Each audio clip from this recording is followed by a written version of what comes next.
Hello everyone and welcome to Fledgling Fighters 224. We have the beast from the east versus the best from the west. I'm here with Phoenix as my co-commentator and we are looking forward to a good night of fledglings. Up first we'll have Dr. Stretch versus I Have Bones.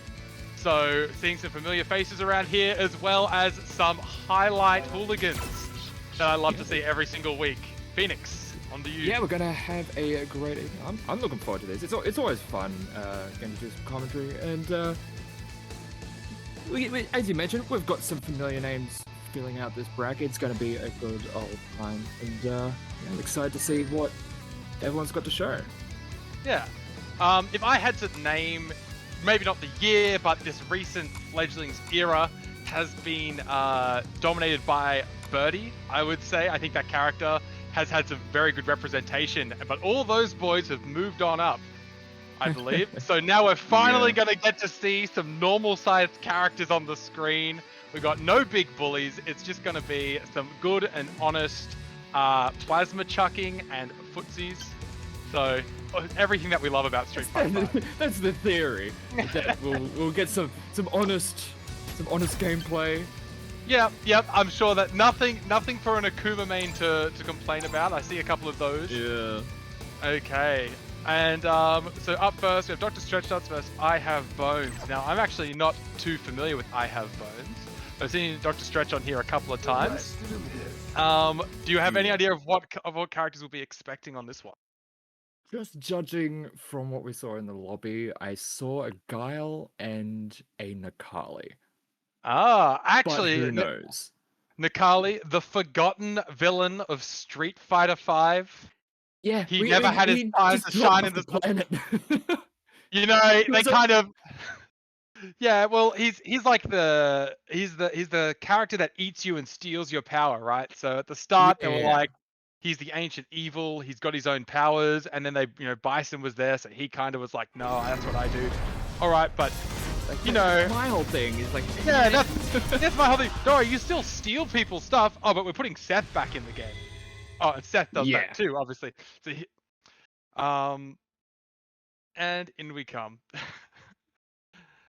Getting ready to jump in. It should be interesting. Yeah. Even though the character did kind of drop off a bit, yeah, they have received some, a few benefits. Yeah. Over the past few patches. So yeah, he definitely had something to work with. He went from being a character who was reliant on V-Trigger to... He's got some good confirms now. So I think instant scrambles and his ability to go underneath fireballs with that V skill will be useful. Just guidance. While it's technically an anti-fireball move, probably not good enough against Guile here. He'll definitely be relying on that V skill. The little... puddle under the ground. Okay, yeah, so to jump in on a flash kick, that's always going to be a risky proposition. Yeah. He does have a reversal of his own to work with, but it's not really working so far. Dr. Stretchnut's really making it hard for I Have Bones to really get started at all. Something that I Have Bones can actually do is he can low profile like he's doing, but instead of jumping in immediately, he can follow up behind the slow-moving projectile, or he can use Disc Guidance, which is, it's a charge move, so he can't advance while preparing it, but it is projectile invulnerable. Or it parries the projectile, so he can actually get in and retain plus frames up close. Nakali 3 frames, Guile 4 frames, he should be advantaged up close. Slow profiling there. I need to see an activation right now. I need to see an activation from I Have Bones. Not quite. So much meter, so much of everything. And it's just Guile wins. Not being utilized, unfortunately. No, unfortunately, he's getting very flustered by these fireballs, and then defaulting to jump. Even though I think that he's pretty good at low profiling them and answering them regardless. So, his strength and his weakness are both being, qualified by the same reaction from Dr. Stretchnuts. Yeah, and also, just the usual game plan of a Guile is just... There's a lot of frustration that goes along with it. They can play very defensively. Point blank Boom gets punished with the throw, but they're still in the corner and really rough time trying to get out. But well, actually, they do end up getting there in the edge. A little bit ambitious, trying to set it up right in their face. Yeah, he's missing that target combo. Doesn't really work the same with this V skill. Ooh. Did he jump over the land just in front of him? We've seen first activation of the match here. V trigger 2, this is the one with the bad breath. Creates that wall. Oh, good jump in. Okay, hopefully I both remembers that as soon as that V trigger came out, Dr. Stretch very happy to just start jumping straight away. Didn't want to be on the ground at all. Yeah.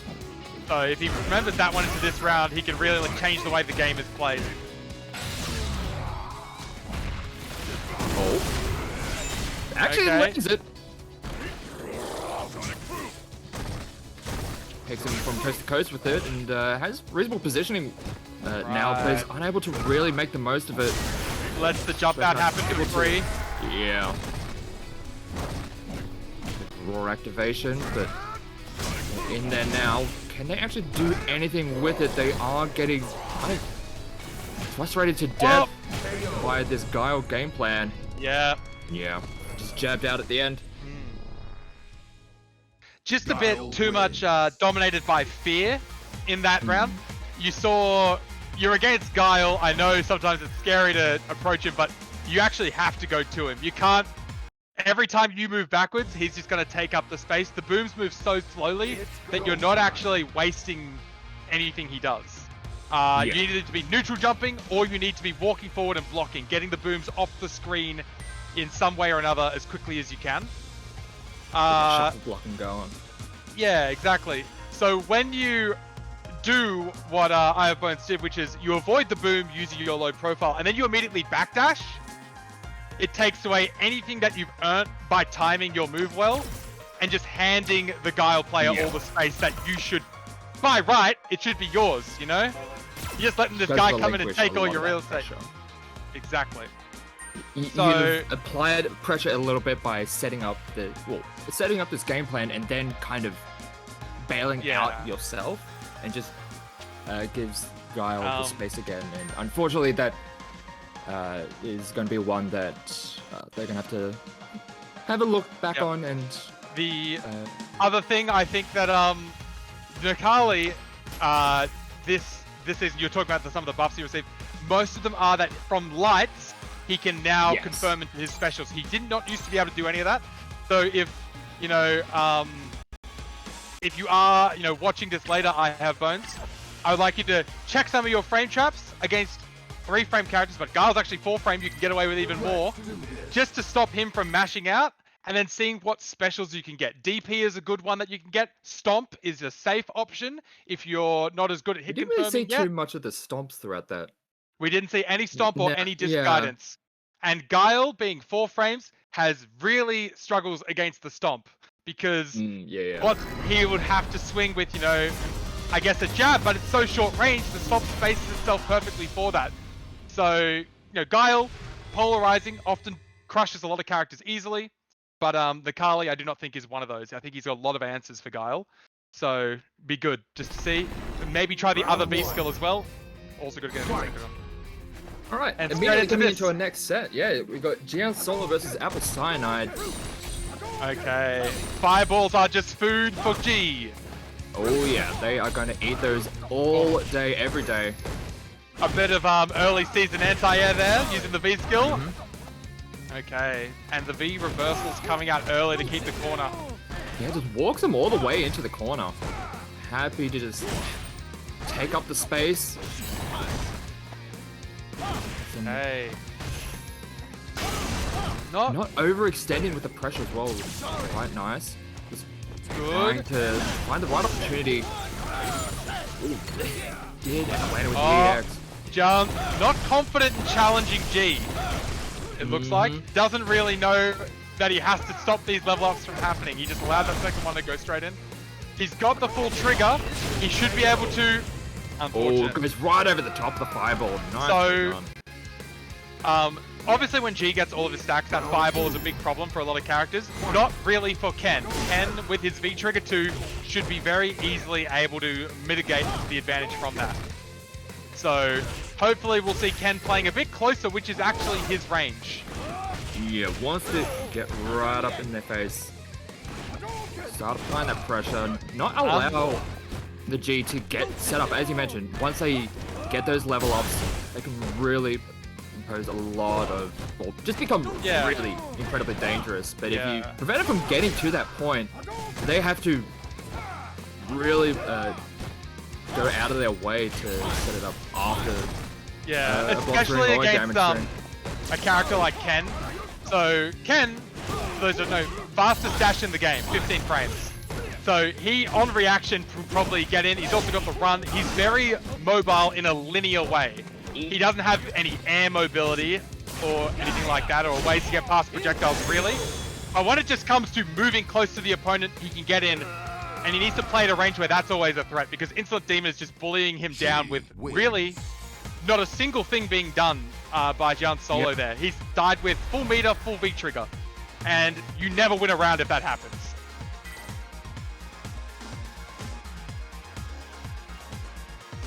That was a little bit rough there for Gian Solo. Let's see if they're able to... Not normally how we see these two characters play. Normally where it's usually a bit slower. Attempting the anti-air there. I like to see it. Creating buttons, but these trades working out well. Much better anti-air this time from Gian Solo, poking with the crouching medium kick. Actually something that Ken has that G doesn't, a cancelable low. So you can stop G from walking out of your range using that. Good, another anti-air. Don't like seeing into this fireball at close range. He's getting lucky that he's not getting pulled on it. Good uppercut. Of the delayed pressure. Much better. Love to see it. No combo though, unfortunate. I believe there was a kill combo from that scenario. If you fully mash the projectile. Ooh. He needs good uppercut on reaction. That is amazing. Gian Solo. And the big change there was the anti-airs. The standing heavy punch, crouching heavy punch, anti-airs on G. Using the uppercut more in neutral. Not so much just to catch things randomly, but as a reaction. Luckily, Insolent Demon isn't baiting it out at all yet. It would be a way he can adapt to beat that. Absolutely. Oh. Bit of an input arrow. I imagine they didn't want to try and do command throw from... Need a back throw there. Back throw, please, Ken. It's one of the worst things to happen. If you get back thrown by Ken, you're taking a trip to the corner. Okay, got it. Poking and prodding, just getting nickeling and diming. Oh, we need to see a special after that target combo. Yeah. Gian Solo dashes forward very efficiently. Gian Solo is getting these hits, not doing any combos yet. He's got jump in target combo, but then does nothing. There we go. Good one. Carries them to the corner. Keep the pressure going, and now we've gone coast to coast. And we've seen two completed combos, one from each player. Great anti-air by Insolent Demon. Those far anti-airs are just easy pickups for G. Yep. Gets the knockdown. That next DP is going to be the name of the game on the wake up. Yep. It's especially good there just for getting rid of one of G's stacks of presidentiality. Yep. You know, ending his campaign. Tosses him out of the air, yeah. It is good jump in. Oh. That is one of the things about... slow on these anti-airs. Gian Solo really needs a DP. G just has too many decent jump-ins that you can't reliably get them with the same normal every time. Especially not from Ken. I think that we've had two drop combos. Yeah. Dead. Tried to get through there, but just too many active frames on that. Yeah. And punish the XDP, and that is going to be Apple Cyanide taking it 2-0. Yeah, I think there was a few signs of life there from John in the second game, but most of the time, that was just Insolent Demon really being allowed to do what he wanted. He was able to charge up very easily, just check with jabs. Didn't have any buffers, which might be a way he can improve. G has some of the best buffers in the game, especially when he's on higher levels of presidentiality, because he doesn't necessarily want to go for Oki every single time. He just wants to get space and then level. So, pretty good for him. For Jian, honestly, your hit confirms when you have a target combo like Ken's. It seemed like I don't think he did a single target combo on block. So you're hit confirming the target combo, but you don't. Well, he didn't have the special at the end of it until that one combo we saw at the end. So if you're already hit confirming the hard part, which is doing the target combo, you should be able to chuck a special on, and then you keep Oki. And yeah, just like Phoenix said, once you've got that Oki, your pressure just comes that much easier. So Ken definitely wants to be in really close. He can stop people from walking back with his crouching medium kick buffers. So you have to make sure that you're not giving them space for free. Okay. But as Borg saying in the chat, they've been only playing for about a week, so that's honestly like pretty solid start. No, I absolutely, I do think that, and he improved through the match. That was what really started. Like in the first game, I thought, damn, this guy, he probably doesn't understand what G does, but immediately he started testing Insolent Demon's reactions with those dashes, and then Insolent Demon had to react again with his own checks and stuff. So it was a back and forth game, but John just without the payoff to his good work, I'd say, and that is all just muscle memory. You know? Muscle memory and just getting to play the game more, just learning more about the game in general. That's something that just comes with time. Okay, now we're seeing Goat versus Genjutsu here. Ooh. Jury versus Akuma. Oh, this is gonna be a good one. I would say two of the most notorious character fan bases in Street Fighter. Also, Goat is just a consummate showman. Every time you get him on stream, he's well, what can I say? Yeah, man knows how to put on a show. I expect a couple of whiffed demons. We might see some very jank setups that no one's ever seen before because they weren't around in season 1. You know, stuff like that. To see Akuma really asking the question: will you block this whack-ass mix? No one said feet. Lightning flare. Well, we got the Fellscribe has mods that give Jury shoes.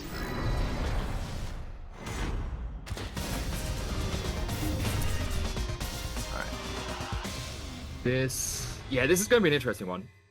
Okay, they went through very quickly. I didn't see which triggers each of them were using, so we'll see what they say. It is 2-2 for Jury and 2-1 for Akuma. So we are seeing the V skill 2. I love that V skill for Akuma. And immediately Jury's doing what they do, backdashing and charging stocks. Yep, just getting all their resources ready to go. I would say Jury is definitely the stronger character in neutral here, but she has probably I wouldn't say the weakest, but the most inconsistent pressure, because she has so few plus frames on her normals, and sometimes she just doesn't have any moves stocked up, so then she has to give space again. Whereas Akuma, I'd say, is quite consistent. His moves, very good frame data. The range is just where he struggles. Yeah. So once he gets in, you can definitely just consistently apply that pressure and generally damage as well. Oh, how many demon flips gets him? Yeah. You like my vision. Round 2. Sometimes you just get hit with the demon flip a few times. Yeah, just keeps on happening. Leads into itself. Round start, EX flip kick. Yeah, Jury getting those stocks. Ooh. This time, flip kick's a little bit better. Okay, let's see your punish. It's an Akuma player. You know that they want it. No, then they turn around, man, if I had more health, I could do one more EX DP before the round ended, and that would have been the difference. Exactly. So even though Goat has had control here, that one mistake has cost him half his health, as it should. You don't get to have every single tool in the game for nothing. No anti-airs here from Genjutsu. Just getting walked up on. And yeah. Goat had CA there, chose not to use it. Okay. Right, through activation, Goat, be draining all Goat of has those full resources. everything. But yeah, Goat. it's like, sure, you could be draining my resources, but it doesn't matter because I still got so much more just stacked up in the back. Okay, I'm glad that Goat got in. that round because he Strike did that miss pressure. his kill confirm earlier. So that's just probably, I'm not sure if Goat recognized that he had full resources, but he got the hit and then CA was on the table, chose not to use it, and Jury is one of the worst. If you, not with V-Trigger, but if you don't use your meter, she can start stealing it straight away. And then now the chip kill is off the table. So almost every other character, if that happens, you just go into a chip kill setup and you get them. Not for Jury. She has other ways of getting around it. She can take that off the table herself, which is very unique in this game, honestly. Yeah, unique. That V-Trigger, I wouldn't say Jury is a very comeback-orientated character, but she does have, with her V-Trigger 2, she has a restand, which no one really has in this game, so she can take a juggled character, place them back on the ground in front of you, and continue comboing. And she also has the meter steal. So it's almost better for her to continue pressuring someone rather than going for a knockdown and continue Oki, just to try and steal more meter. Has some very unique decisions to make when it comes to the pressure. It's also going to be very different. It's going to be a very different look for Jury once we come to next year and Street Fighter 6 comes out, and I'm just like, she's going to be different. Well, so something about Street Fighter 6 is like none of the buttons are really plus. Most of them are negative. Yeah. And then you have these drive brushes. Jury is already playing that game. I think she's got one a medium or heavier normal that is plus. There's a crouching medium punch. Or the standing medium punch. A lot of Jury in the beta, and that she's fun in that game. She is sure. It really feels like, Jury is a character who's based off these long pokes. It's just so hard for her to use them in this game. Round one. She's not doing that badly, but she was. Yeah, and also the with the whole having to get all your resources all set up. Yeah. And very specific, having to do the light, medium, and heavy setup as well. And the options are completely off the table. Whereas in Street Fighter 6, they're there, they're a bit weaker. The Fuha stocks are more something like an install that you can give yourself, and I think it's a lot more intuitive that way. And every character has something like that, which I like. Okay, Akuma jumping and walking forward a lot. We're already seeing demon flips coming in. No answer from Genjutsu yet. This is, if you've been in low ranks and fought Akuma, he's in the air a lot, because if your character doesn't have an answer to air fireball, you'll just see good use of the medium punch there, knocking the demon flip out of the air. Crouching heavy punch is what we need to see here. It's almost as though Goat is trying to bait out an attempted DP to get rid of, or get him out of the air, but not flinching on that, I guess, to against... Well, Genjutsu is playing this very well for not having anti-air once, I will say. Yeah. I know it's not easy with Jury because you got to go back, get your stocks, and sometimes he just kills you. Nice, just gonna cash in. I think that it might be lagging a bit for Goat here. Fair enough. Just trying to do something to fix up his connection, maybe. Okay. Unfortunate. I see.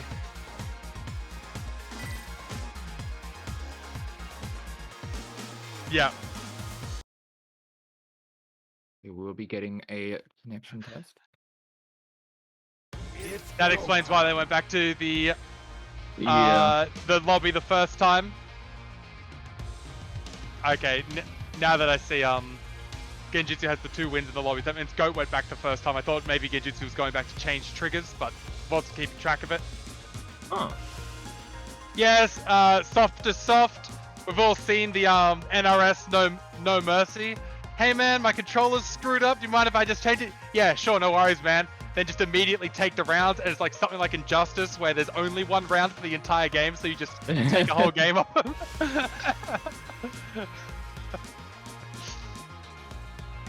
Oh, I'm trying to remember, like, back in the day.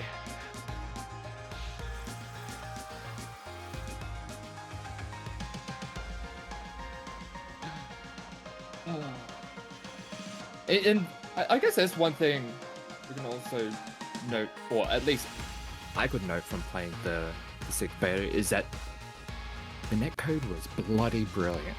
Oh yeah, well, you had you're watching replays, you're like, man, I really want to see some of the top Guile players, and you look up, you know, ISDD or these guys who traditionally always played Guile, Daigo, and then you realize their opponent is from another continent, and you just think, oh, yeah, I didn't even realize that he's playing against a guy on, you know, the east coast of the US, you know, until the 2nd round, and you're like, okay, there must be some pretty good thing here. The amount of people I ended up playing who are from various Asian countries, and I'm just like, this feels perfectly fine.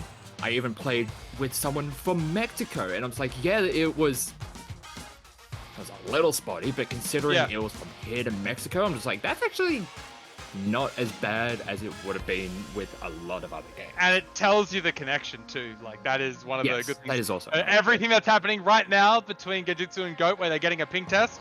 You know, Goat could just basically look at the screen and go, oh damn, it's like 6 frames of rollback and 180. Something's going on. Like, we've got to fix it up. And you know, I don't think that the Street Fighter V netcode, not really that bad. There are worse games out there, like a lot of delay-based ones, in my opinion, act worse. But the crossplay is where it really struggles for me. Oh, yeah. And this is a PC to PS4 connection. So usually round 1 of the game, it might be fine. You get to round 3 of a close set, and it just generally one of the platforms starts to chuck frames, and the other one is skipping to compensate, and it's just never good. It's a bit of a rough time, yeah. I've definitely played games with really not the greatest of netcode. Yeah.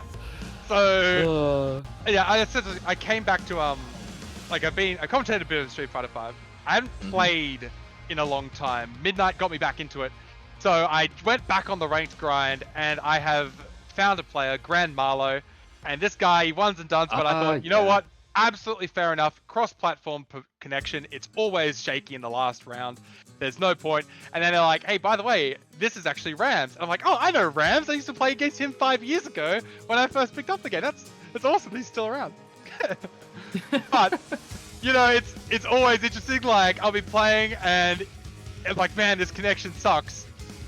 But I won the first game, and it would be really shit if I just left on this guy. Just done him? Yeah. So, I'm kind of playing it, and then I lose. I'm like, man, I shouldn't have done it. Because even though I might have won that first game because of lag, I feel really bad anyway for losing the next one. It's like, do I really just want to one and done this person? And sometimes it's better if you just one and done him. Yeah. You know, and it's also like the fear in Street Fighter V's matchmaking, where you might not find a game for another 10 minutes if you... Oh, yeah. It's like, alright, I keep this subpar connection going, or I just sit around for another 5-10 minutes just waiting for the next person to pop on in. Generally have a nice end to, you're like, oh, you know, having a good time, someone ones and dones you. It doesn't matter if you want to lose, you're like, that's ruined, it's ruined my night. Not gonna say, now I'm gonna have to wait in queue for 15 minutes. It's one of the good things about tournaments. And you just throw yourself into the madness of tournaments, and you're just like, alright, I've had some games. And I played like NRS games, or what I played before this, and Injustice 1, real dodgy. Don't recommend the netcode at the start of that. At the end of the game, they fixed it up, but it wasn't really being played in Australia. Played MKX, good netcode, most of it. Injustice 2, great netcode, lots of zoners, so you really needed to be able to walk forward against those guys. And then I came to Street Fighter, and I was like, how is this acceptable? This I refuse. So what I did was I just went back to Injustice, but I just played I just played Dr. Fate, and I was like, that's right, I'm the monster now. Yeah. I don't care what you think. People complain about zoners in some games, and then it's like people point to Injustice 2 as like, is that what you? This is how you get games like this. So deal with the shit first. But I don't know how the rankings even worked in Injustice 2 because, you know, because they had voice chat as well. I'd leave it on. Oh, and sometimes you're like, man, I thought this, you know, like I've had a pretty good run tonight. I think I'd be playing someone a bit better. And then you hear them talk, and it's like a 13-year-old. I'm like, oh, let me just go back and I'll switch characters. I might play Robin. I might play Bane or someone, you know, so I don't want to zone them. Like, oh, it's just a kid just wanted to have a little bit of fun, and you just bring out the sweaty zone, and you're like, no. Oh. Well, and they also had like, you go into the matches and you see someone hovering, like, just turn the gear on. And I'm just like, oh, I don't know if you want to play with gear, man. Like, some of the gear in that game was ridiculous. And it was, like, kind of like randomized stats as well, partially. So I believe there was a piece of gear that Fate had where he had a 15% chance when he used a special move to just regain half a health bar. So you like throw out 3 projectiles and your health just goes back up, wake up DP, gain 50%, take 40% from the punish, don't care, do it again, who knows. And you know, the guy's like, he's just like, alright, do we play with that gear now? I'm like, you pick gear, just saying. I don't have any other characters at level 20. That's at least a little fucked up. Nah, they were fine. It's fine. You know, gear moves should have been tournament legal. Just play the game like it was meant to be played.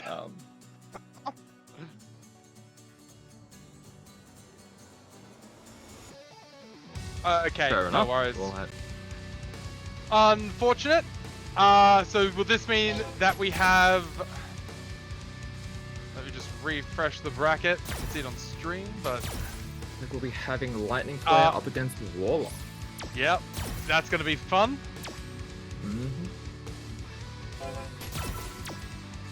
Also, that talk of like custom gear and all that just reminded me of the period in Smash Bros. Where custom moves were legal, and holy shit, some of them were busted. Oh, love it. Okay, Lightning Flare versus Warlock. Okay. We still get our Akuma on stream. We still get our Akuma, and honestly, Goat, I'm sorry if you're insulted by this. This is a strict improvement. Okay, not only in the quality of play, but also in the diversity of moves used. Right?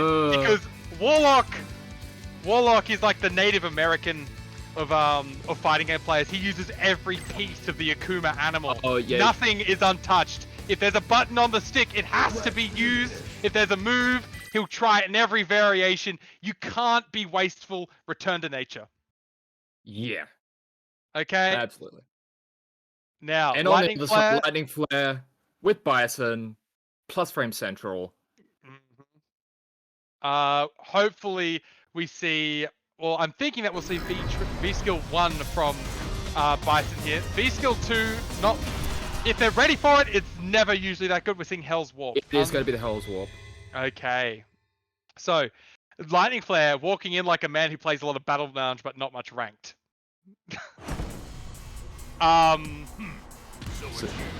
And Warlock using... What's he using? Was he using V-Skill 2? Bow down. You can see, I love looking at the ad. Alright, V-Skill 2, V-Trigger 1. So, Akuma, very air-focused character.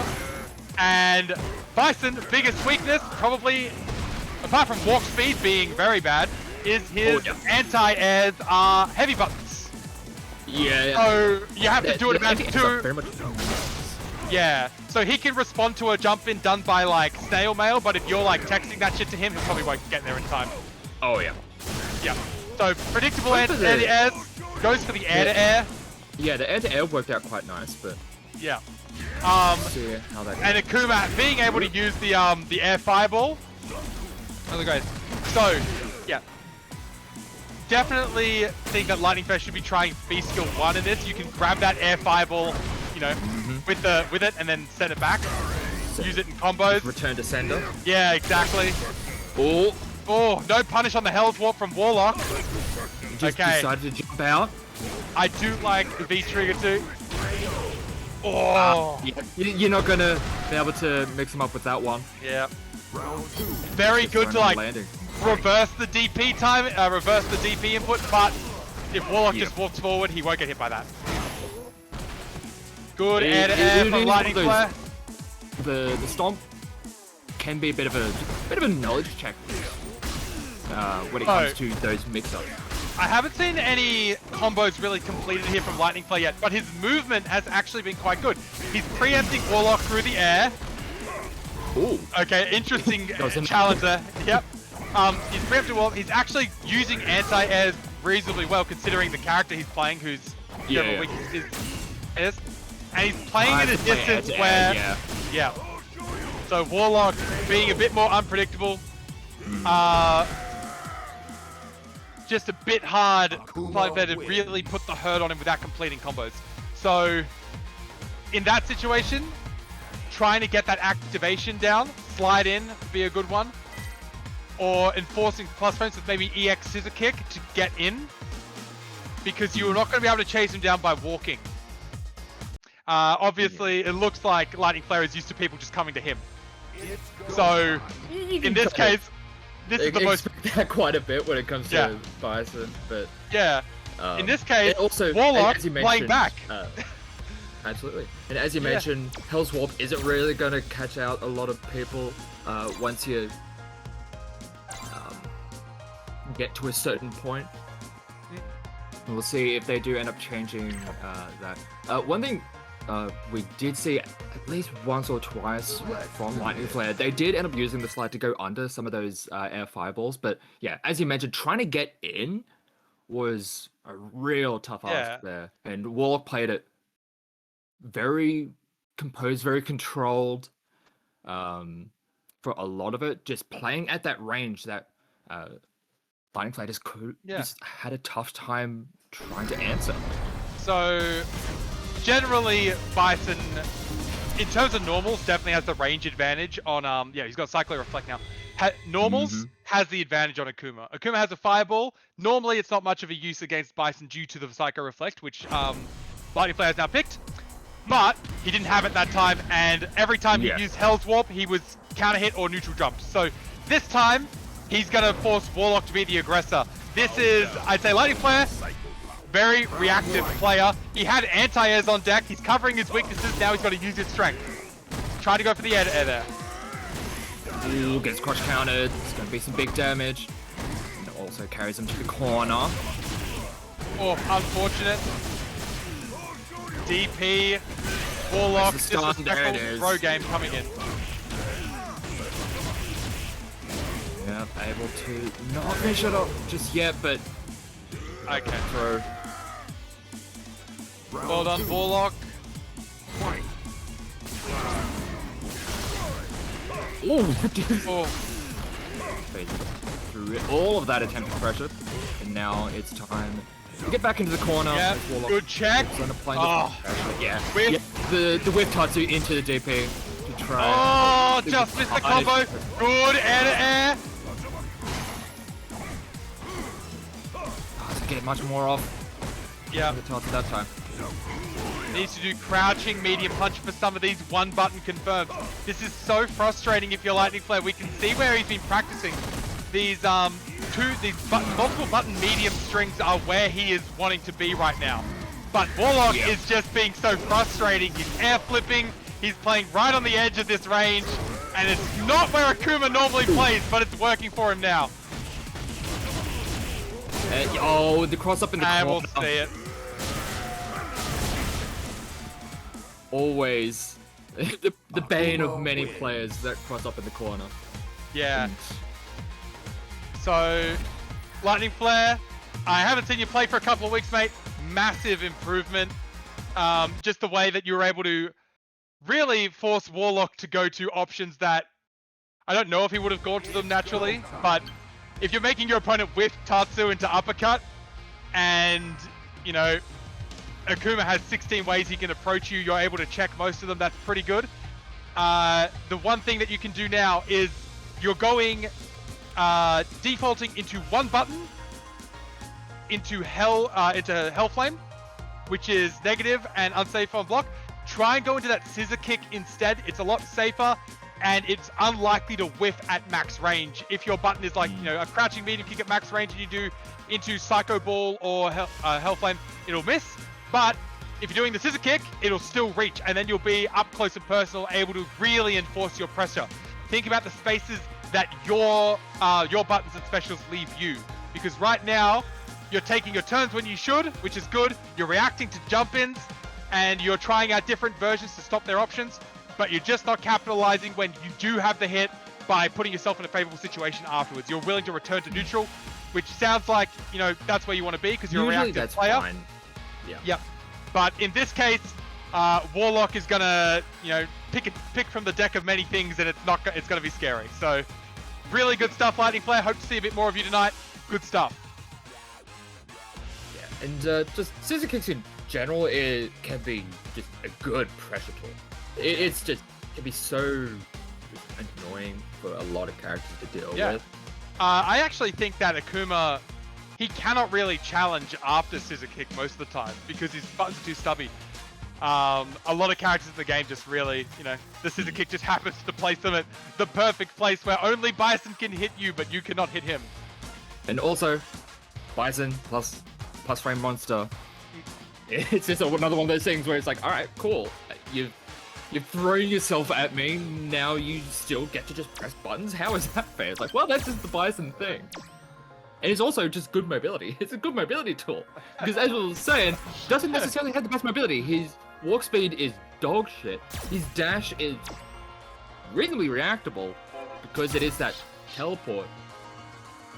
But the Scissor Kick, that is a very active move. Okay, so who are we seeing here now? We're seeing Squid Limit versus Warlock on stream. This is, I'd say, one of the most consistent camis in terms of theirs, because I don't necessarily mean that it's 100% complementary, and Squid Limit loves to walk forward and do those buffers. Doesn't take to the air really that much until they have the trigger.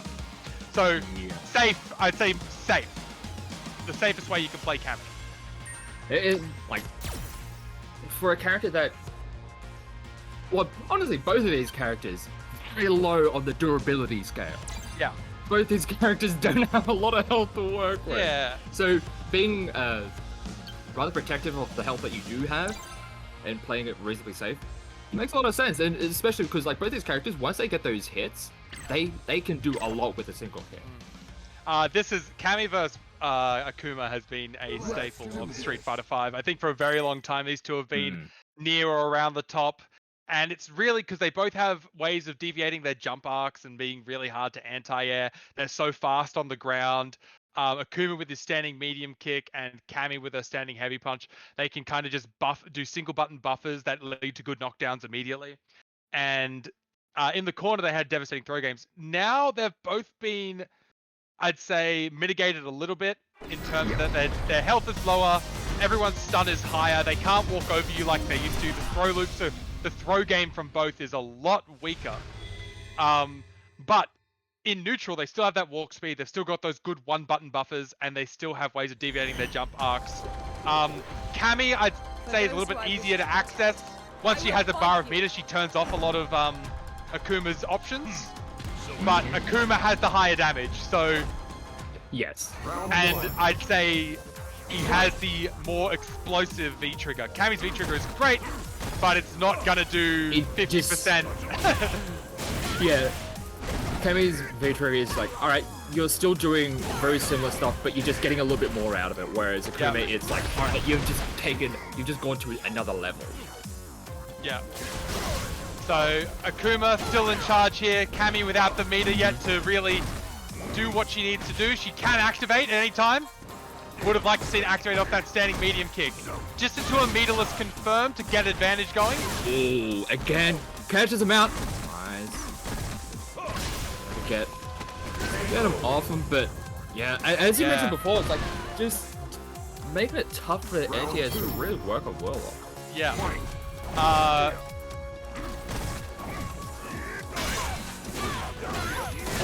Nice. Big Turning around.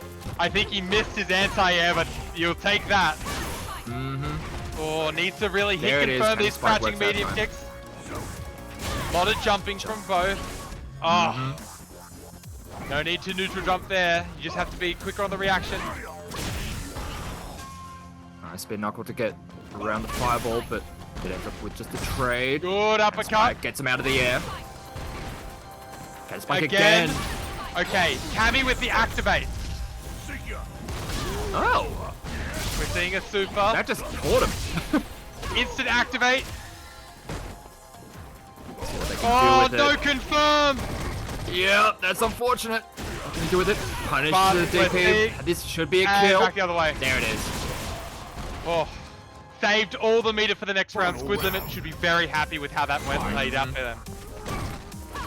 Honestly, would be too surprised to see a single hit confirmed into the CA just to cash it in early. Oh. Tried to just then. Something that I've been really interested in seeing in this is Squid Limit walking forward before DPing in that previous round, or air to airing. Judging that Warlock is going for a fireball, this neutral jump does not work. You cannot do it. He is buffering the DP during the Tatsu. Yep. Need to beat back throw though. Yeah. We're seeing this a little bit Massive tonight. plus frames. Oh no. Oh, no. Wake up demon. Don't let it be you. Oh no. Right. That's one way to end the game.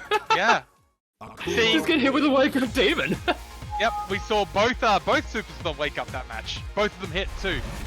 Yes. And unfortunate nature of this matchup is that if you get hit by a wake up super as either character, that is a lot of your health gone. Fight. Okay. So, at the very least, what that's going to do for the rest of this series is Squid Limit is going to be very... Like, if they see Warlock has CA on deck, they're going to be very, very cautious approaching on Loki. Yeah, loving that, Squid Limit sees the air fireball, walks under, then uppercuts, has plenty of time to do it. Good uppercut from Warlock. Damage. I love that that combo when they're in V skill 2. It just looks like that. Oh, nice. Didn't look like it was gonna cross up. This is one confirm away from stun. Oh, no confirm. Oh no. Bit of a weird combo there, but going into the demon flip. I guess we can call that a Warlock reset. Exactly. Okay, Warlock coming in with 3 bars. Oh, Squid is just not ready to pick up on these hits. Yeah. It's such a frustrating way. There we go. Not actually a combo. Warlock just not realizing that he could have blocked there. Interesting answer. Crosscut denied. Big punish. Thank you, Squid. Can't let him keep getting away with that. Take the EXDP. Super is off the table. That is one thing. That is true. So that is one thing that they don't have to worry about just yet. Okay, big punish. This should be the kill. Really good. Punish that EXDP attempt. It is. We're seeing a lot of Cammy just walking around after Akuma thinking, what the hell are you doing? You silly man. And then getting uppercutted like, god damn it. Perfectly spaced, but still got thrown. Doesn't get anti-air, but the EXDP manages to keep him trapped in the corner. Trying to get Squid Limit to commit to a button. Oh,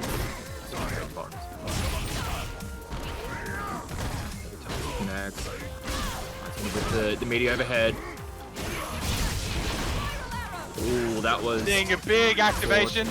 I don't like spending half of your trigger on the activation combo because the scaling is so high. Nice attempt at a tick throw. Oh, he's gone into the DP. Oh no.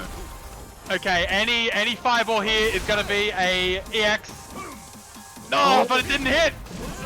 Oh, it goes right underneath. He uses the EX. Oh, go through with the spin knuckle. That's one way to use it.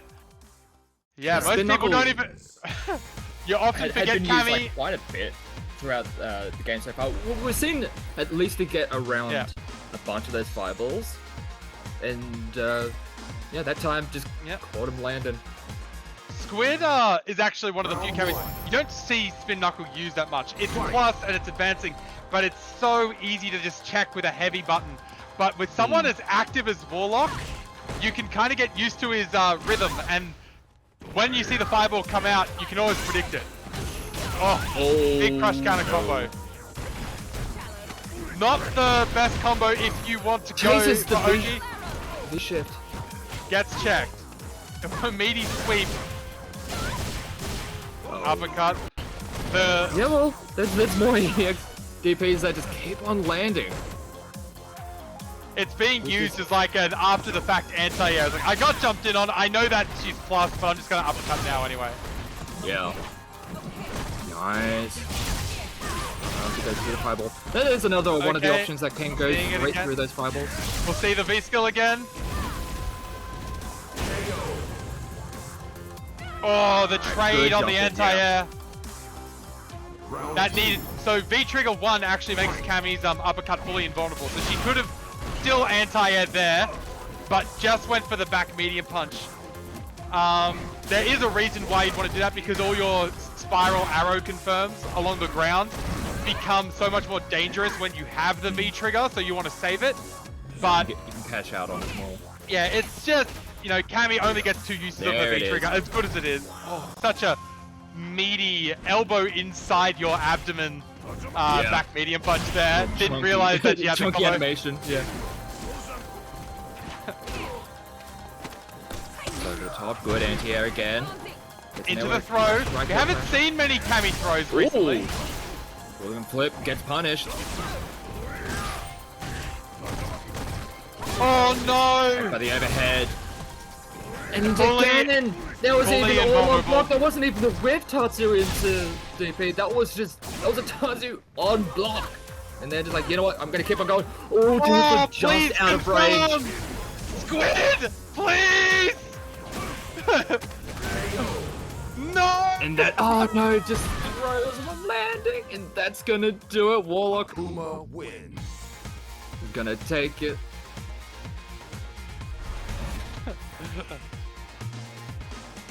Unbreakable J, this is Australia. There aren't any Kami players. What are you talking about? It's go time. That was a good set. I enjoyed that one.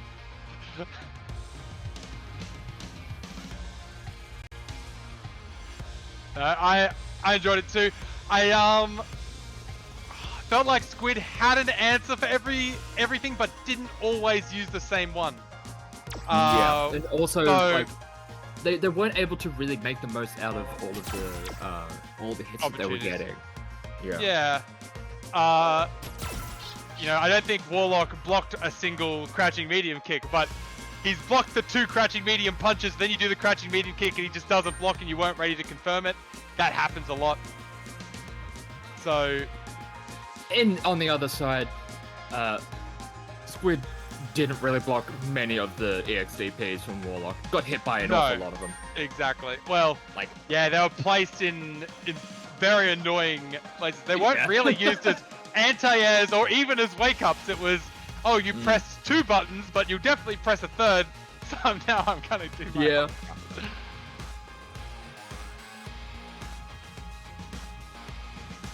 Alright, now looks like we'll be getting Goat back onto the stream. We do get him in the end. The Akuma again. Against Trash Panda. Trash Panda. On the Chun Li, it seems.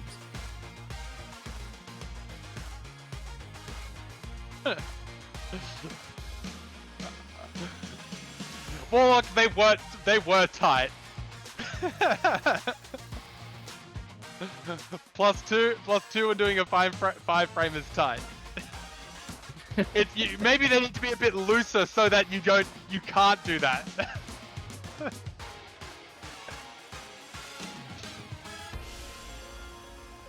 Honestly, like, to be fair, I love doing stagger pressure stuff, so that kind of pressing just ruins me.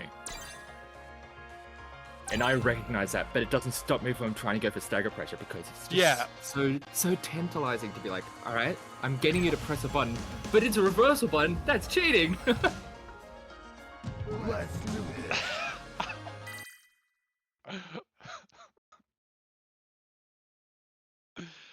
You gotta put the follow-ups to those quotes though, Warlock, which is usually, I can't believe you pressed there. Don't you know that I'm +3? That's the follow-up to that, which is probably exactly what Squid was saying. That's why you press. You know, how good is a button? Well, you see there's a bell curve, right, of how bad a button is to press. A button starts off being good to press. The more pressure you're under, the worse it is. But then it starts coming back because it becomes unexpected. And it loops the worst, around. Yeah, exactly, you know? Overhead on, like, from a +1 situation, sounds good. Seeing the Hazanchu straight away. Managed to get him into the corner. Demon flips, connecting again. Very much a fan of using those demon flips. Yeah, walk under after the air. This is the V reversal just to give himself a little bit of space. Or gets him to slide that time. Expecting slide demon flip. Yep. Oh, doesn't connect with the demon flip that time, and now they're trapped in the corner. Chun-Li has the activation here, not using it. Really needs to slide. Slide activate, please, Chun-Li. No, not being able to use. Okay, the activate works too. Round 2. That works out, yeah. Fight. Lagging a bit here. Okay. One thing that Chun-Li has is some pretty damn good neutral buttons. Oh, spinning bird kick works out. And a very floating jump. Good pressure. Oh, jump just missing in there. This demon flip is getting away with murder here. Boxer V reversal that time. Legs. EX legs. Trash Panda, knowing who Warlock is, a bit afraid to pressure, actually. Warlock would have DP'd after that Tatsuya. Yeah, he would have DP'd, he got checked out of it. Oh no, it all goes bad. Spending the bar, not going into super. Yeah. Oh, it's a throw. There we go, activation. +2 on the first one. Wasn't ready for the second use. Very good from Trash Panda. Not much Akuma can really do there to stop it apart from neutral jumping. So if you're GOAT in this scenario and you're expecting a slide activate, neutral jump's the way to go. Yeah. Force them to whiff so they can't activate. Yeah. Now, you can walk back, but in the corner you don't really want to give up that much space.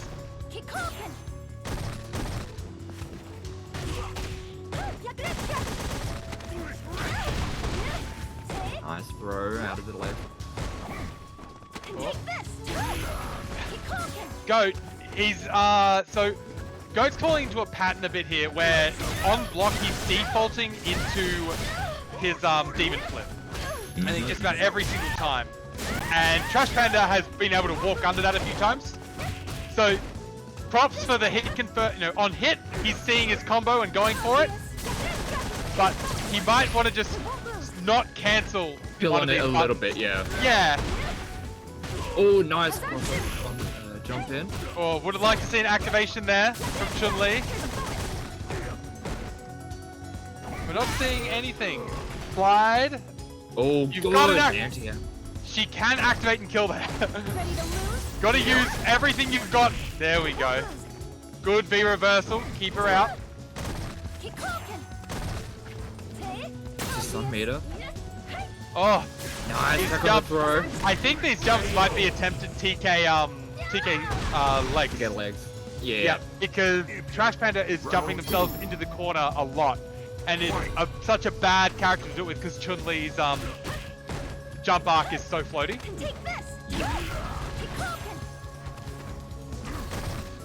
Okay, this slow fireball, walk up behind, taking a lot of space. Okay. The I think does manage to get him. Very good. Great punish. Here we go. This should be There we done, go. and that should be the round. Nicely done. Doesn't need to do anything too fancy. Final round. Very good. One of the first EXTPs that we've seen from Goat so far. Okay, Demon Flip already doing work. Yep, cross up kick, get out of the corner. Oh, Preemptive lightning legs. I think he was trying to jump. Caught him jumping. Yep, there we go. Not so much for Akuma, but if you're Chun-Li and your opponent is doing what Goat is doing, which is to jump out of the corner, you don't have the best cross-up protection. So what you need to do is jump back and hit a button to keep them in. Meet them in the air. Go for that air to air. Oh! She does also have an air throw. Okay, and there we go. So... Solid play there from Trash Panda. Yeah, Lightning Flare, the slow moving projectiles in this game do monstrous things to proximity block. So glad that's not a thing in 6. You can, You can actually just keep on walking. The saddest misinput from Gerd, apparently. That happens, unfortunately. It's a bit unfortunate. Yeah, that was pretty good from Goat, actually. I don't think he did anything necessarily unsafe on block. He just ended up defaulting to the same option a few too many times. Yeah. The other thing might have been when you get those combos as Akuma, ending in DP is giving up Oki. So Akuma can basically freeform his combos pretty well and lead to the same thing. Usually finish them with Heavy Tatsu, I believe. Yeah. So you can do Heavy Tatsu, or if you using V skill 1, you can end in the palm, both of which are very good enders, and they give you basically the best Oki you can want. So I think that if he just went to those more often and was able to play at his range rather than, you know, going back to this mid-range where Chun-Li's very good. Then the other one was on block, defaulting to Demon Flip a lot. Though I don't think it was too much of a hindrance in that matchup. It may be a bit towards the end when Trash Panda started walking under. But until then, it was actually just a solid way to maintain pressure with the plus frames from palm or getting throat. As for Trash Panda, really, I don't think there was much you can really comment on. Missed a couple of TK legs, most likely. Jumped himself into the corner a lot when he already had control to let Goat take control of the match. And not activating trigger or hit confirming into activation. So one of the good things about having a 3-bar trigger is that generally you can activate them off a lot more than a 2-bar trigger. You can activate them on specials, you can activate them off your V skill sometimes. And I think we were seeing a bit of a muscle memory. Oh, I landed my Hazanchu. I'm just going to go into the, button legs. You can go into an activation and really start doing these longer, higher corner carry combos and just take control of the game immediately or even kill the opponent. So being just aware of how much resources you have at the time of landing those hits so you can finish off the opponent would be a good way for Trash Panda to up their game. But they've got all the basics down, so looking good. Absolutely. And they will be moving on to our winners final. Really getting into the pointy end of the competition, it seems. But Trash Panda has already had to fight through one Akuma. Now you must fight the master. Yeah, you have fought my apprentice. Now. Now you must deal Because like one thing I think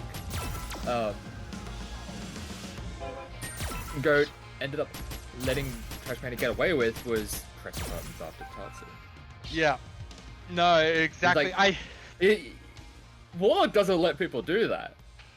No, Warlock will actively punish you for trying to press a button after a Tatsu. It's hard to tell because Street Fighter does not tell you when something's a punish. You know, if you're playing other games, it will say this is a punish. By the way, you know, look at Street Fighter 6. This is a punish. This is a counter. Yeah, punish, counter hit. So I don't know if Trash Panda was actually punishing the whiffed Tatsu, or because it wasn't, the counter hit symbol wasn't coming up, which would that would tell me that oh, you're pressing and they're pressing and you're counter hitting them. So it's been a little bit dicey. Chun-Li doesn't have the biggest punishes at long ranges. Normally it's like, yep, I'll do a forward medium punch and that'll be it. Have a good day, sir. Back to neutral. Which honestly isn't too bad. Like, in this kind of matchup, that's not the worst thing. No. Yeah, against Warlock, it's definitely not the worst. I don't want him anywhere near me when I'm playing. Get him away. You know, you just go, you know, you can have a medium punch, go back to where you came from, please. Okay. Yeah, it's going to be a very, I think, a very different style than what we just saw.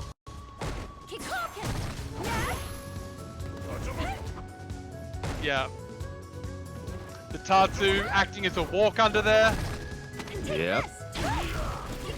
Okay, yeah, just go for the throw that type. Yeah, punish. Don't opt for a button. Happy with that. Oh, not crossing under on the back heavy punch. That's.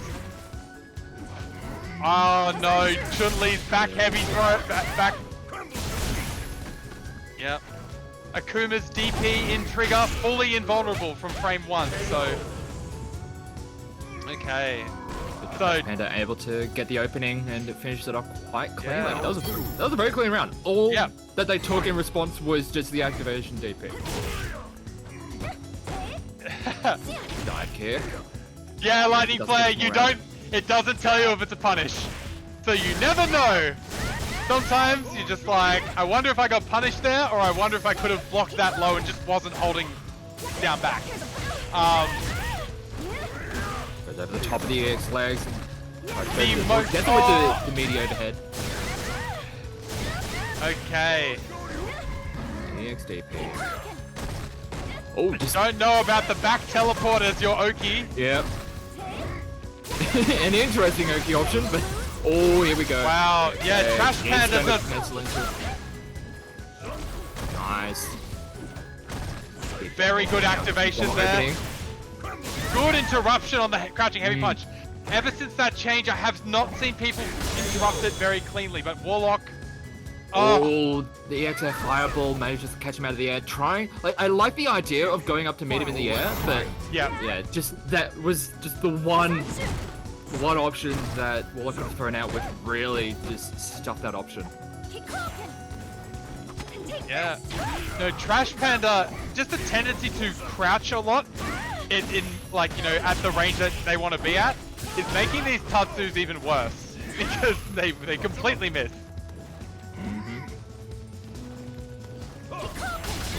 Button being flung around just for mobility's sake. Yep.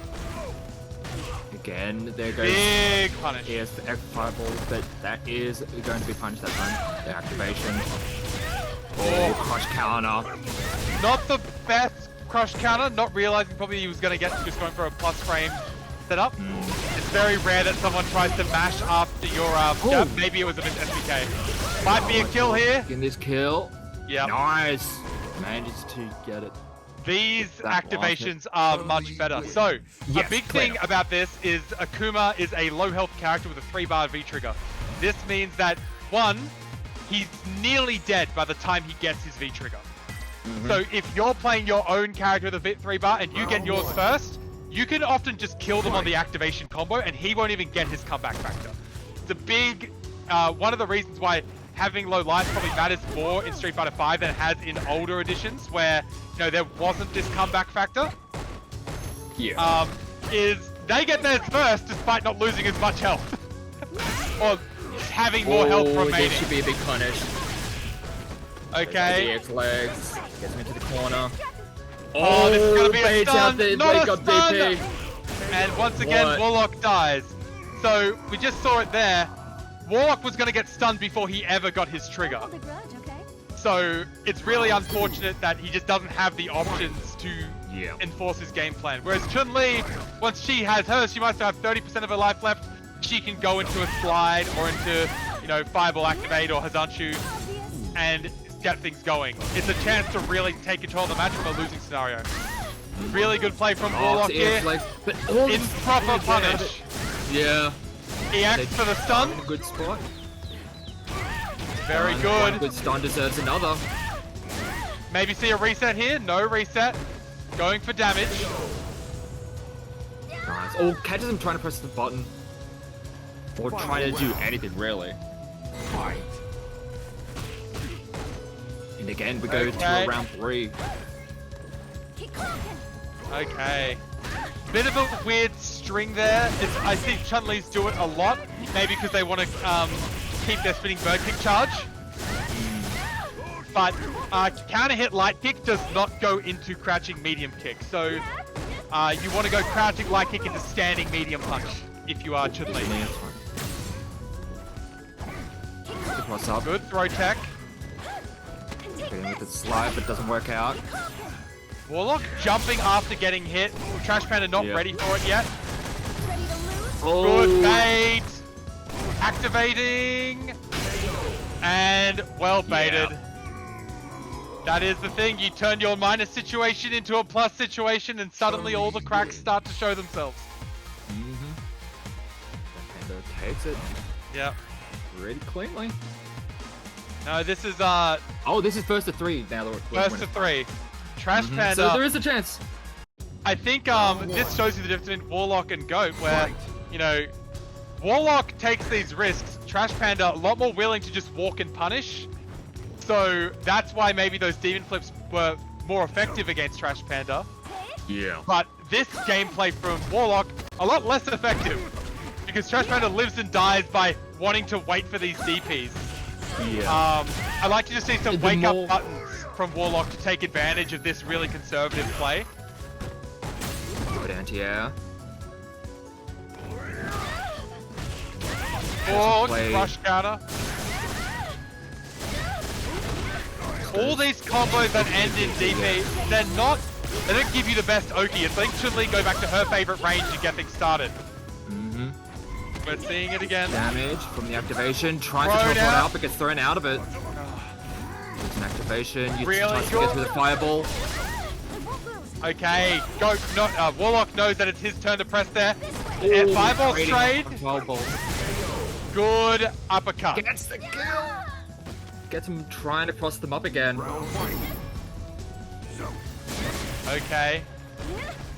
Oh, shit. The classic. Oh, out the SDP.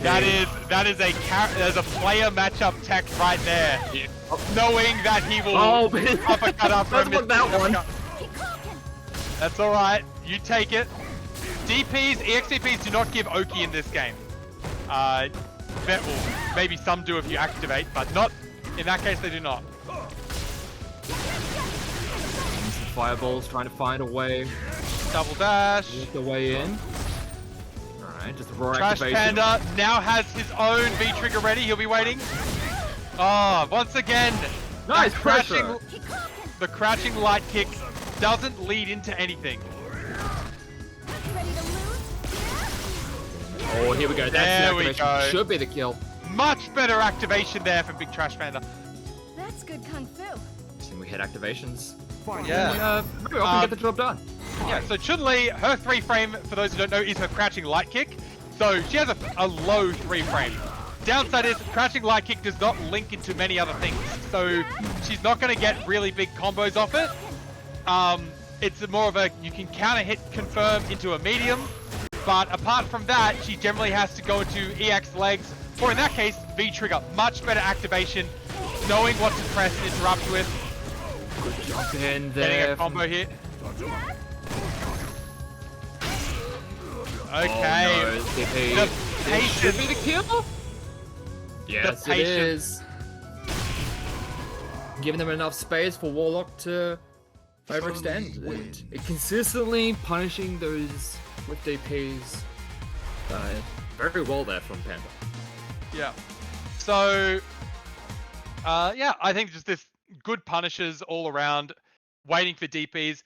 So, and something that goes really, that we haven't talked about for anyone else, I'd say we've only bring it up now, is that Trash Panda is watching Warlock's meter very closely to know he's got a bar. If he's ever going to EXDP, it'll be now. So it's really good when you're watching that the opponent's meter. You can see what all their options are. You know they're in V trigger. They have EX. They have an invulnerable DP. They have a bar of meter. They have an invulnerable DP. Otherwise, my meaty setup will work.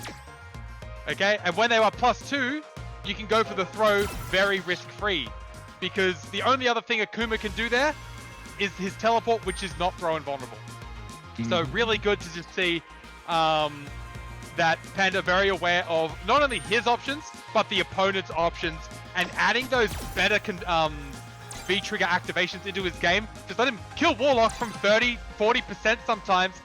No chance of retaliation.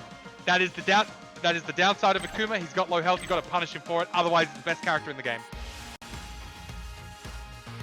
Okay. Fellscribe just saying only Ken and Seth, probably Luke 2, EXDP gives Oki. Does also Rashid, depending on how much you mash. But yeah, apart from those, you're not going to get Oki off your EXDP. Obviously, in the corner, you still can, but no one else. This is like a general rule of thumb kind of thing. Yeah. So now we are seeing Cage, Johnny, making a transition over Nash and Kage. Oh, okay. Go with the Nash, not wanting to take Akuma into that matchup. Okay, interesting choice. I actually like Nash as a character. He's got a 3-frame now. He's pretty good. V skill 2 here. This is the touch your glasses, all according to Keikaku trigger. This V skill, sorry. But yeah, Nash's slow walk speed, good long range dash, can zone, but the projectiles are slow startup with good, like, decent recovery. Yeah. So, you know, and so up close you can kind of use them in pressure sequences, especially the EX version. I'd say Nash's main weaknesses are no invulnerable reversal. Damage is relatively low. His V trigger doesn't provide that much of a comeback. He gets 1 teleport V trigger 1. Yeah. So on the other side, Kage is just like a Shoto, but chunky. Everything is just real chunky about him. Yeah. The things to watch out for with Kage, he can steal turns with his heavy axe kick. So, you know, if you're... This is very good. Hurting a lot. And that is an incredibly clean game 1 there from B-Man. Yep. Yeah, Kage has a fireball, but it's really just used as like a block string ender to remain safe. He has a red fireball too, which is a good bit quicker than the multi-hitting fireballs to see across the path, but still slow enough that you should be able to jump in, punish it reliably. And unfortunately for Nash, it's good against his own fireball, you know, his own fireball game, because Nash's fireball has that slow startup. He only throws 1. Yeah. V skill 1 for Nash does not do much against the multi-hit properties of that fireball. And otherwise, you're just trading. I guess that Kage has stubby buttons, but you're trading in a very uphill situation against a character with a lot of damage. So yeah, that is one thing that Kage has pretty much always had. Yet, even though they haven't necessarily been at they've been a bit of a meh character. They have been getting better over time, but one thing that they've consistently had is damage, and Not liking how that first game went is going to switch back over to the Yeah. Yakuma. We'll see how that one Good plays out. damage, and when V Skill 2 came out, I'm just gonna say this character very scary in V Trigger when they have that V Skill. You still have to respect the character. We were talking about this like before we even started this evening. It's like pretty much all the characters, even if they're not what you would consider quote unquote good or high tier, you still have to know what they do because they will knowledge check you. Yeah. And, you know, we just saw National Screen. He is that kind of character where everything, frame data, should be punishable. Oftentimes it isn't, you know, spacing-wise. One of the things that I find very scary about Kage is actually his pro game. I find his walk animation is deceiving because he kind of just shuffles forward. Yep. He doesn't have many buttons to challenge with, but all of his combos lead to such good Oki. Yeah. You know? Man, put the cross up. Good interrupt on. I also believe that Kage is one of the characters who goes a 6-frame heavy punch.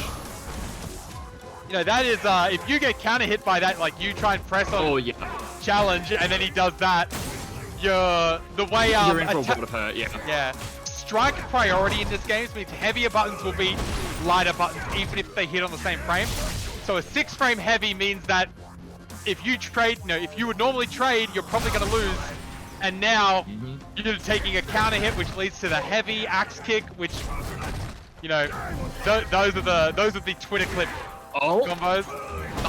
Oh no! Okay, B-Mad taking the game.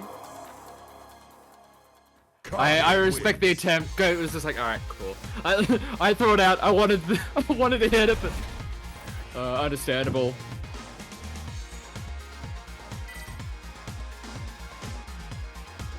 B-Mad taking it. B-Mad. It was the one to knock B-Mad down into the lower bracket, so does get the revenge kill.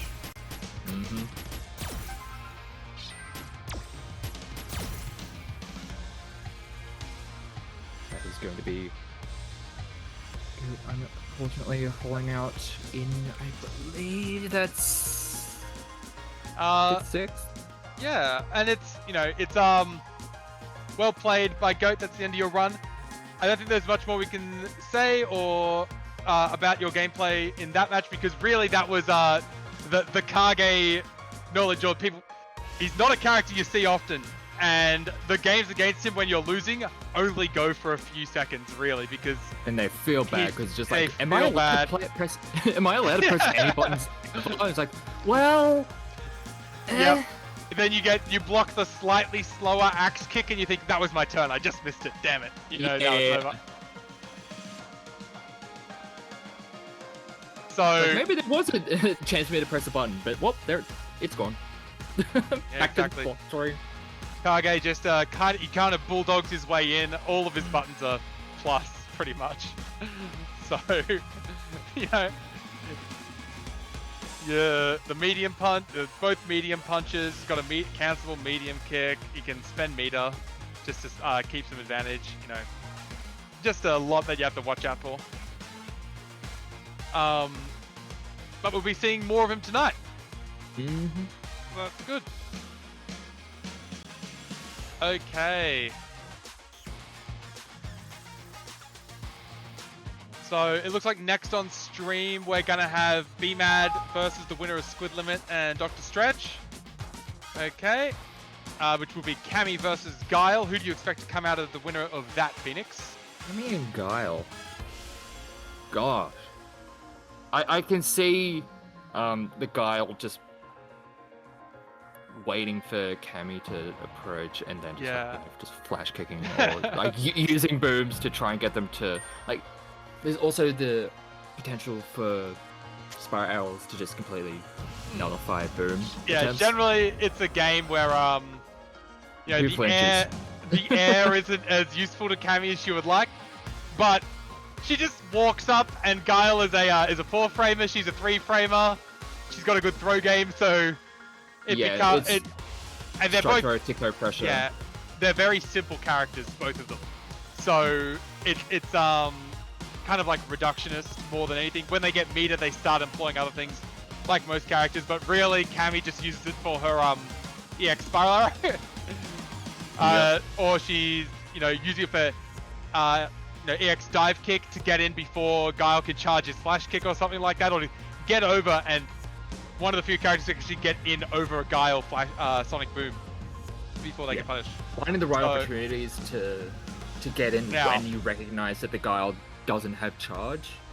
That is like very important. Not just like when you're playing Cammy, just playing against a Guile in general. Recognizing when they don't have charge, you can start to gain some ground. So, but for BMAD, I think he would much rather play against Cammy. Yeah. I don't. Guile is just a character who walks back and suddenly he's out of your range, and then he's, a thing that people forget about Guile. That standing roundhouse and his standing heavy punch and back heavy punch, those buttons are just, they got some reach to them. And against Kage, he kind of struggles against buttons like that just keep him out. The boom's obviously a bit of a trouble for him. The air approach is a bit locked down. He has V skill 2 to help him out a little bit. Like when he can activate it, he can stay in and get some pressure. But I think he would much rather fight Cammy, because then they are trading hits up close in neutral, and his damage is just through the roof, and she's got low health. Oh yeah, if you're able to Kage trading with anyone, you're usually in a pretty happy space. And inversely, Cammy, if they're ever having to trade with anyone, they're usually not happy. Yeah. Cammy players don't like fair games. That's why they play Cammy. Nah. they build up their meter and then wait for the single hit confirm, or they just full screen activate as a punish to anyone trying to set up or do a fireball. Like, what's that? You full screen? We're both in either corner of the screen, and you try and press a fireball. Bam! See ya. You're done. that was your mistake. Yeah, she does. She's so good at just reducing all the options on the screen down to really a game of reactions. And you might be a fireball orientated character with a normal anti-air, and that's good at the start of the round. And then she gets a barometer, and suddenly your fireball doesn't work, your anti-air doesn't work, and she just starts walking at you, and you've got to respect everything. I don't know if anyone watched the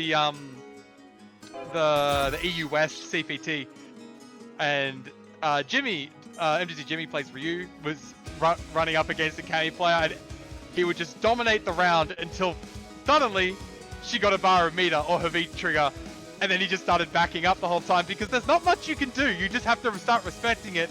The plus side is she's below 50% health. If she's wrong, you can kill her, but you have to wait for her to make the mistake, and it's Guile. There's gonna be Dr. Stretchnuts coming on through. This is the final boss. This is the cross-platform Guile. Put your hand up if you block booms online. I'm not putting my hand up. I just walk into the booms. I'm walking there like I'm a blade man. I'm gonna cut him up. Nothing's gonna get past me. Then I get hit by a boom and they combo and just sweep.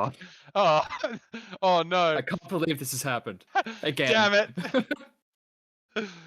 So there was a Guile got a nerf to his jump. They made it slower, and I remember I don't know why I even got that nerf. And meanwhile, I'm like, yes, thank you. I hate that, because I'm always focused on what Guile's doing on the ground. That his jump-ins are just free against me, and now they nerfed it. Yeah.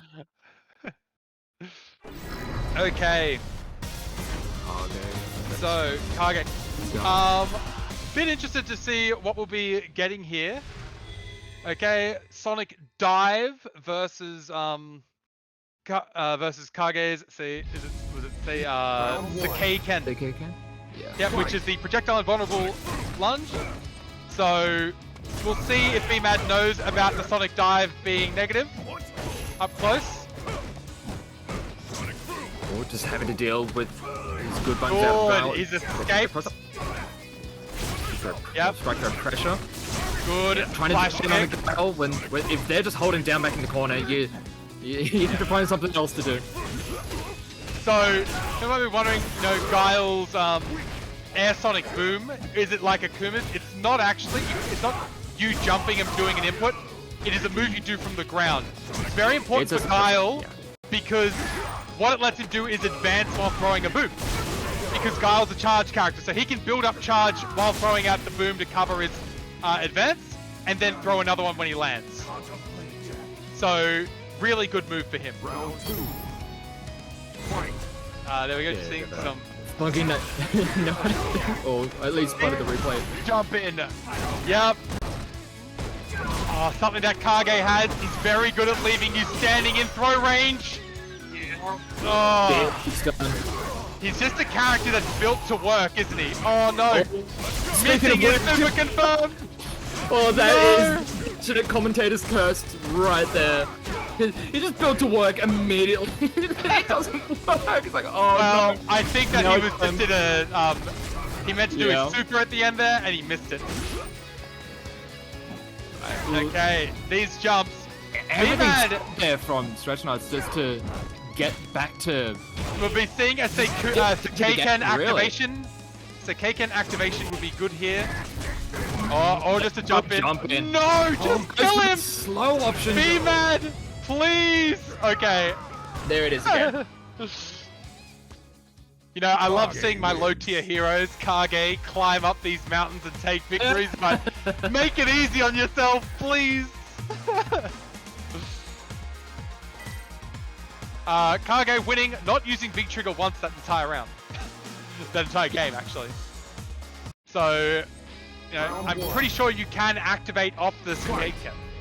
So maybe it's only on hit though. Okay. Knack Fist. Oh, the jumping works. Plus frames. Or axe kick. Dr. Stretch Out knows or no punish on the whiffed axe kick there. Letting himself get walked down. Oh, good anti on the jump out. Punishes. Flash kick. This time the flash kick hits. Right back at you. And back for the kill. Be mad. Very clinical here. He sees he's just jumping at the right time. As soon as he sees Guile take a step backward, he goes, yep, now's my time to jump. He can't have a flash kick charged. It's working out for him. His jumping medium kick is beating the stand medium kick, which is one of Guile's other anti-airs. Look, I say one of Guile's other anti-airs. Guile has a punch. But yeah, in this case, throw not working. Into the throw. One of the greatest goes through the broom that time. Fishing with the forward heavy punch. Great crush counter button. Throw loops in the corner. B-Mad can activate here. Looking for a forward heavy punch, heavy kick activate, I think. Okay, AX boom. Activate. Here we go. No activation. Would like to see it. Could have had the kill there. Gets it anyway. Good old classic strike throw pressure in the corner. Kage wins. Is it first to 2?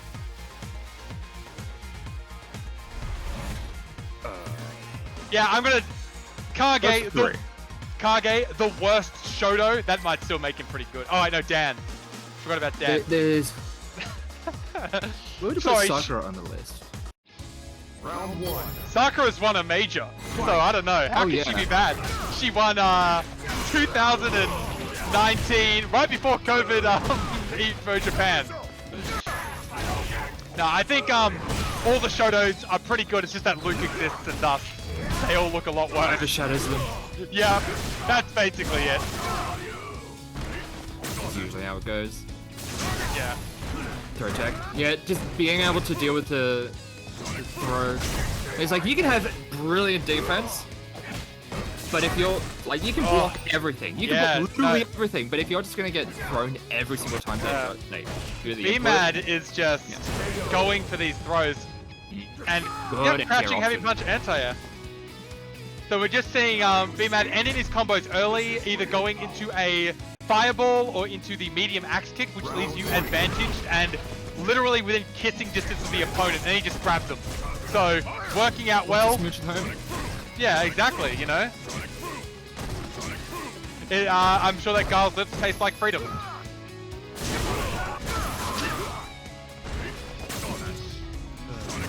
Oh. Okay. Alright, axe kick. Oh, yep. Out of range that time, but that is it. That is the game he's enforcing. Yeah. Kyle, we're not seeing Dreadnought starting to tech. He is from the school of Diego Umehara. He is choosing to just take these throws. If they get me, they get me. He says, I'd rather go back to neutral. That is where Guy wants to be. Okay, throw range again. That time. Now we see an activation. The weird, huh? Okay. What's going on with that net code? All right. Putting so I got based in delay based. Yeah, exactly. But it can't be affecting BMAD's reactions that much because he reacted to a point-blank EX Sonic Boom with the V trigger. Yeah. CFN's doing its best tonight to be the star of the show, but yeah. I don't think there's any denying that BMAD just played excellently. Absolutely. You know, doing very, very well. Something about Kage again is that some of his normals are just advancing forward. Like that forward heavy punch is just really good for that. His V skill like also can move him forward and be kind of elusive. Yeah. So it's not you know, like Kage's helpless at long range, though he's definitely worse than Guile. But right there, Guile wasn't getting to long range by choice. He was having to retreat away from BMAD's throw game. And BMAD just clipping him with a low, then, you know, jumping forward. And it's just so scary when you're worrying about delay teching or trying to escape on the ground, and then suddenly you can mix up all your attack options and they'll all just start working. Yeah, there's only so far you can retreat until you hit a wall, and then at that point, you're kind of trapped. Yep. So now we're seeing BMAD versus Warlock. Okay. Akuma mains will say this is 6-4, Kage's way. Kage mains probably say that, guys, my character isn't that bad. Guys, my character could actually fight this, I promise. Hopium versus Copium. You know how it is. Yep. Yeah. So BMAD probably just by sheer force of momentum is going into this feeling pretty good. Yeah, he has massive punishes, so if those are on deck, Warlock will have to alter his game plan. But we have seen Warlock play patient, and playing patient against Kage can work for Akuma because Akuma, good whiff punish ability with that standing medium kick.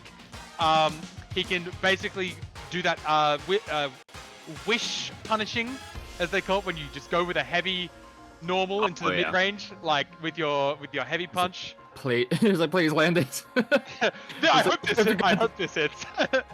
Yeah.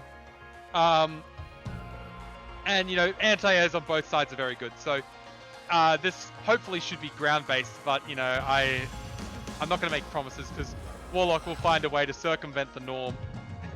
And yeah, Warlock definitely does enjoy using those air fireballs as a means of just making things a little bit less obvious in how they want to be approaching. It's like going forward, it's like, is he wanting to be jumping in?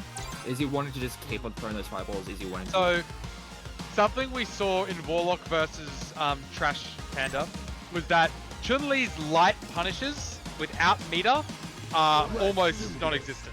You know, normally she just gets, you know, a button.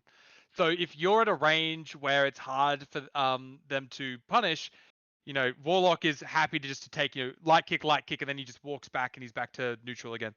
Against Kage, Kage can go light punch Tatsu, and he can actually get a fair bit.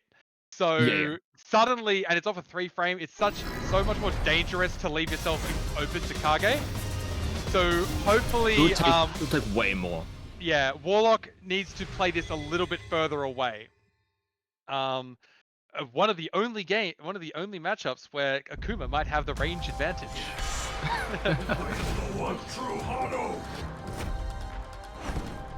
Alrighty. Yeah, this one plays out. Yeah, it's going to be an interesting one. Round 1. BMAD did show that he's happy to use the red fireball at long range. And Warlock with the V skill 2 could potentially use. Yeah, B-Mad getting a bit fancy there. No, don't need to DP when you're +3. So, or +2. Warlock already showing off the late anti-airs. Castle09, if you're in the chat, this is the after-the-fact defense from Warlock, and it's working fine. I have failed to anti-air, so I will, in response to that, do a DP. Works every time. What? Every time. That's like putting cup holders on your crashed aeroplane. That way you won't spill the coffee. Except for in this case, it's going. Yeah, the coffee will be fine, because you'll need that to survive in the wilderness. OTG with the foot down or whatever. What a neutral jump! Actually connects. Yeah. Yeah. Love to see it. He's probably waiting for B-Mad to try and activate there. Okay, big damage using a dash up. Corner, but right back at you. Good. Warlock pressing a button after that immediately knows that B-Mad cannot. Empty jump. Okay. What? Yeah, B-Mad a bit less consistent on. This after the fact anti-air, it's really getting to me. I'm getting annoyed. But it keeps on working. Oh, back heavy punch. So, something we are not seeing from B-Mad that we saw a lot last game is no crouching heavy punch anti-airs. He's been hit by the air fireball twice trying to do it, and now they've been turned off. So he needs to one thing, yeah. Switch to the DP Warlock. or walk under.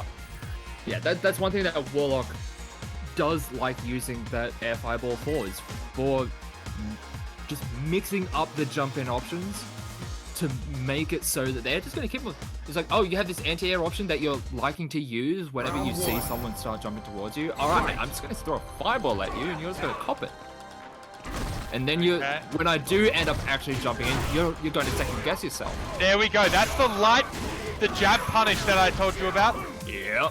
So Tatsu will, every time it happens, it'll be 15% of Akuma's health.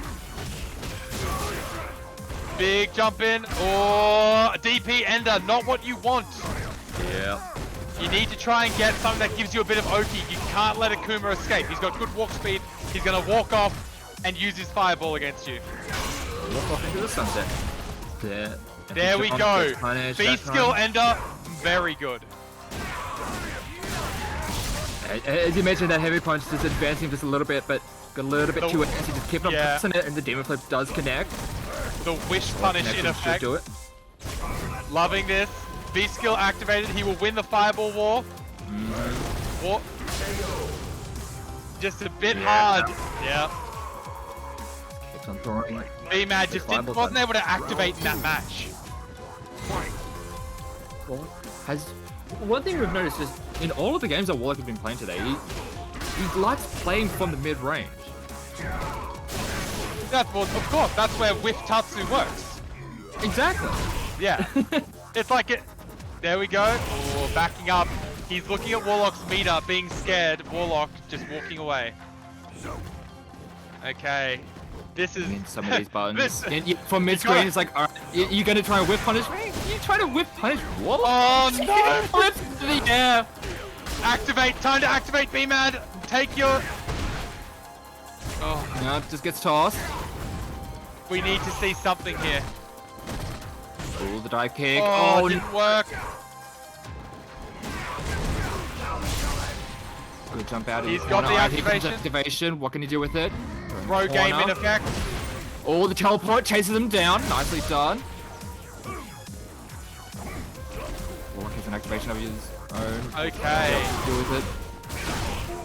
Yep, good response. Oh. Doesn't finish it off, but okay, good thing you want nice. B-Mad being greedy could have gone into C8 there and killed for sure, but wanted to take 2 bars into the next round. Listen, the man likes conserving the meal for later. Oh, the demon flip to try to get over the fireball and also damage in, but there we go. We're seeing that punish again. Back rise, very effective against Kage. Don't let him have anything for free. Oh, try the fireball, just gets thrown out of it. He's missing his button after that, after the down forward heavy punch. Okay, V skill activate would be useful here. Oh. Misses his combo, got uppercut out of the throw reset, I believe. Yeah. I need to see an activation here, B-Mad.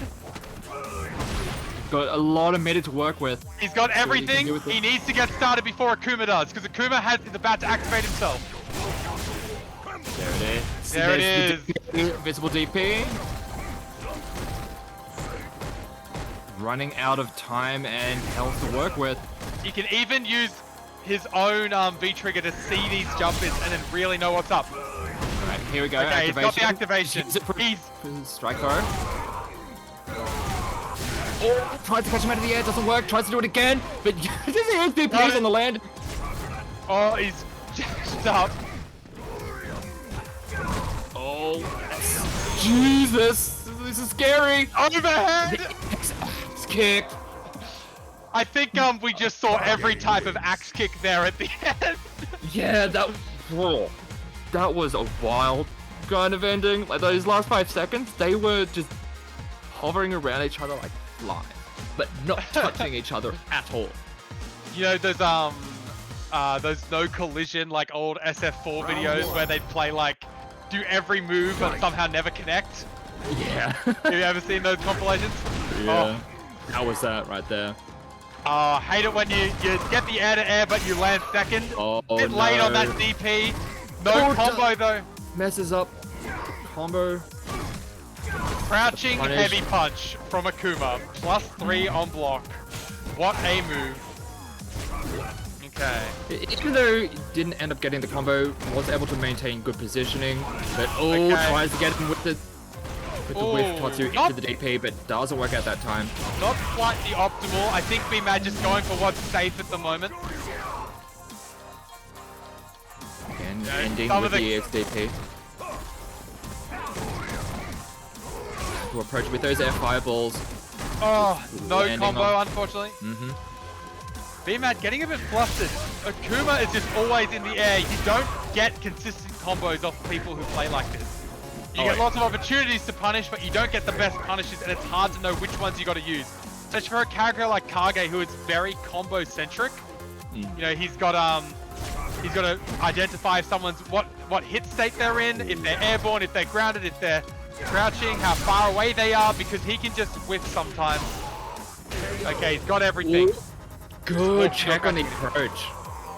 Incredible patience there from Warlock, recognizing that B-Mad had all of the meter in the world to work with. It's like, alright, you still have to come to me. Okay. B-Mad with every bit of meter you could want. Just after the act, a good jump in. Interesting combo choice, taking all the way to the corner. Okay, meaty with the standing heavy punch. Oh, didn't get the air-to-air that he wanted. Good uppercut after the fireball. Warlock is this is like, you know, 2 different types of investment. Warlock immediately spends everything he's got. B-Mad holds onto it like it's, you know, his lifeline. But he needs to be more aggressive. You know, Got to be spending a lot of them, more of the meter than what he's currently been using. Wake up. See it, it connects. Okay, it's connected. Okay. Nice cash in to bring it back to a more even setting. Oh, let's go. So with the big heavy and the activation doesn't come out of it though.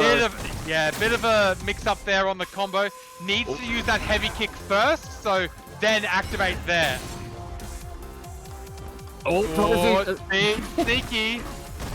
Warlock with 1 bar. I think we know what it's going to be used on.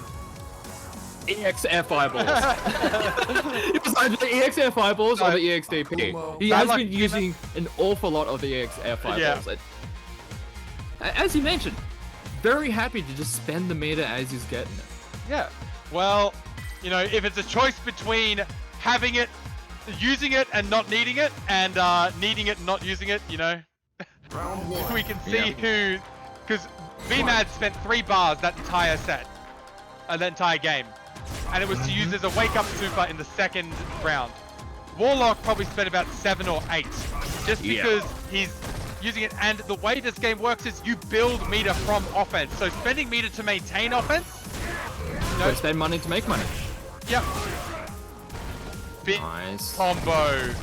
There it is. That's what we want to be seeing. Blocks the wake up DP. Oh, would like to see a better combo. Just there's a little bit more within the stun. He had the stun there if you wanted it. Was being a bit greedy, going for nearly stun and then looking for a reset to get a kill. But after the fact, uppercut still working. You know, please activate BMAD. Don't let Warlock get. He wants you to jump. He wants you to jump. Nice. Okay, just gets in there with the heavy punch. Yeah. So when Warlock is getting his V-trigger, he just immediately goes into zoner mode, or he's walking backwards and just waiting to use that screen freeze DP. That very common way of using it. Activation DP, yeah. We've seen him catch out BMAD trying to jump in quite a bit with that. Because as you mentioned, the activation, screen freeze. Alright, then we have the frame 1 invincible DP, just lets that rip. Yep. Being Every a very time consistent option there for Warlock, but yeah. nice Tatsu through the fireball. Tatsu used as a okay. It's a means of transportation. So right there we could have seen BMAD use the screen freeze himself, but we're not seeing it. Here we go. Oh, no activation to finish with the red fireball. We're just not seeing any desire to like continue pressure. Oh. Okay. Nearly dead. One more opening should do it. Oh. Both One activating. Good activation deserves another. Okay. Akuma activation almost gone. Yeah. Good. Very patient. It's on through. Oh, the Tatsu. Empty jump Tatsu. Okay. Warlock stayed patient there at the end. Maybe a bit wasteful on his V-trigger, but very happy to just wait out BMAD's V-trigger. Yeah. The Kage trigger doesn't do much unless you are on the opponent already. Yeah. You know, none of his moves, it's not like his fireball is amplified. He doesn't have the ability to suddenly appear in front of you. He has a teleport, but it's pretty slow. Mainly used as a combo extender. Doesn't punish. Alright. Okay. Corner. Throw. Oh, okay. One good wake up here deserves another. Oh no! He was Doesn't know the punish. He was, I think, pushed him a little bit too far away, so he wasn't able to connect with the button. But here we go. Damage. To get the Okay, he's got nothing. Throw. Oh, the Tatsu. Yep. Good. I like the delay rise there. If it had been the air fireball, then you're struggling. Okay. Uppercut. Ooh.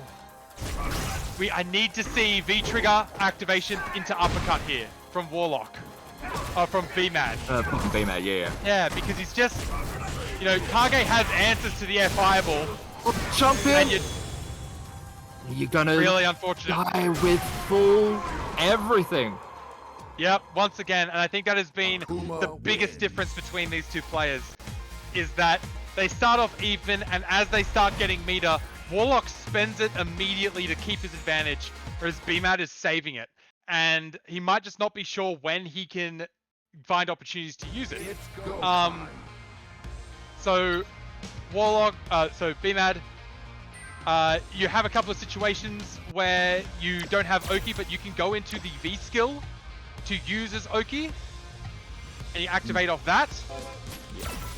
You can also, you're doing pretty good job at activating the forward heavy punch, but you need to activate after the heavy kick part of that combo, not just the heavy punch, because then you get the full combo off it. Also, if they jump, activate, and if you see they're not throwing a fireball, uppercut. If you see they are, walk right underneath them, kill them on the other side. And it is Akuma. So if you ever see an air fireball and you get to do that, you're like, oh yes, give me 400 health. Just deliver it into my mouth. You become Galactus for Akuma's health bar. You just hoop it in. All right, it's like this- eating your cereal in the morning. It should be what you want and what you live for.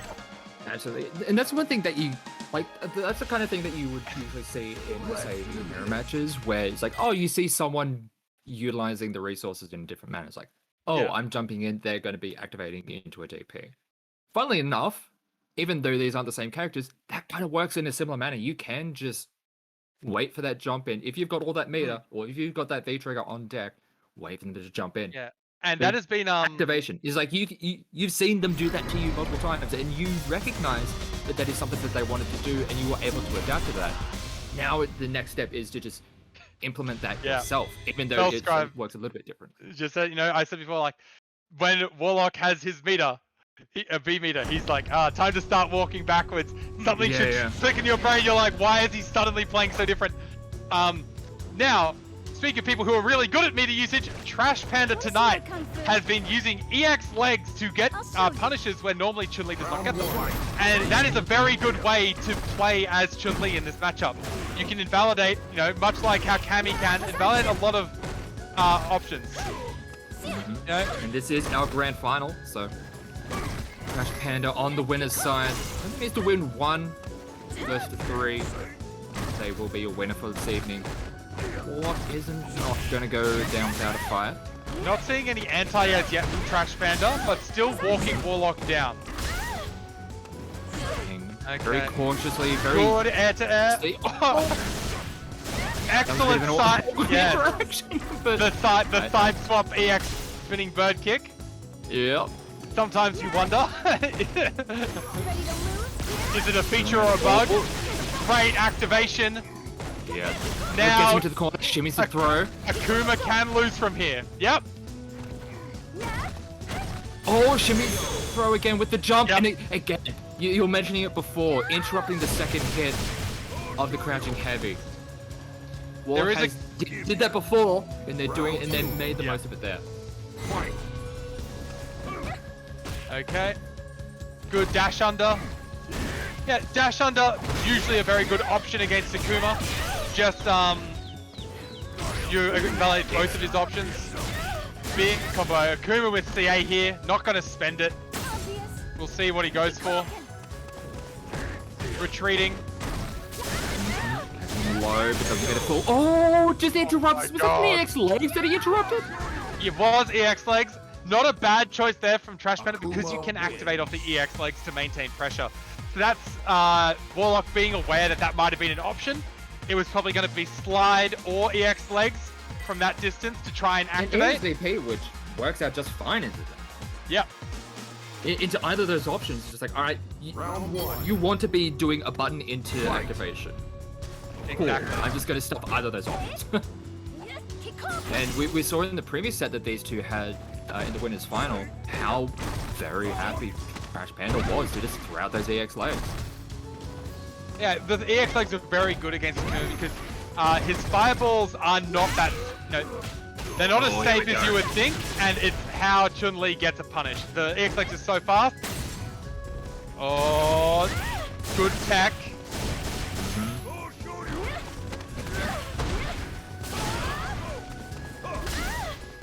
Anti-air using the EX spinning bird. Oh, missed a combo. Both have. We're seeing an activation now. Nice. Air fireball over the top. Yep. In. And debated DP. This is just where it comes to being aware of your opponent's current resources. Knew that the +2 situation, it's a throw from death. Warlock gambled it all. You can't take V-Trigger into the next round anyway. So, not a bad gamble, but Trash Panda ready for it. Cornered herself. I don't like this. I do like the cross up in the corner is a very scary tool to use, but when used well, God, it can catch out so many people. But yeah, it's very scary because if it doesn't work, you're now stuck in the corner yourself. Exactly. You actively put yourself in there. So not something to be used to... Warlock taking himself off. CA now has activation if he wants it. And whereas Trash Panda just really wants to block or use V-Skill, can go Hazancho into activate here. Here we go. Good sweep into the activation, but the spinning bird kick does interrupt There on we the way go. down. We'll see a slide activation, I think. Oh, they wanted it. There's the slide again. Catches them on the way down. So, something for Trash Panda to keep aware of is you're a pixel away from getting your trigger. Hazanchu on block will give you the bar you need because it's your V-Skill, and then you can activate off that. So that is something that you can look at if you're in that situation as Chun-Li. A lot of characters have these V-Skills that advance them or provide a hit. Kage is another one who can also do that. Activate off V-Skill. Round start, heavy kick. Warlock is not known to be someone who likes to block at ranges. He would consider safe, so... Good use of the back throw. Most of Warlock's health. Big punish. Neutral jump. Yeah. These adaptions have been good. A little unorthodox, but they're working great. Uppercut on reaction to the standing heavy. Yep. And a little bit of let me take a page from your book. Your plus frame, my opportunity to EX. Okay, slide in neutral. Without trigger to activate off it, the slide is... That was... Bit of it. Something I just saw that Trash Panda hasn't done it yet is light kick into legs. On counter hit, works. Good stuff. You're seeing... Oh, still gets a dash under. Literally land sharking her way underneath Akuma. Yep, you'll take those trades. Put him back into the corner. Oh, I had to run it with the anti-air option, but... Slide is available if you are... Waiting for the option to activate off. What is it going to be? It's going to be the throw. It's going to be throw. Activate now. Oh. Did that cross? I don't think so. I do not think it can cross up.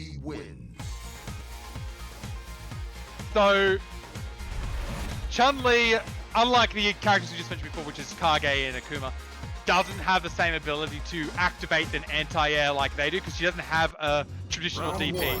But when you've got meter, you can EX spinning bird kick to answer those kinds of things. Oh, that's all right. You take your little bit of V meter for the cross counter.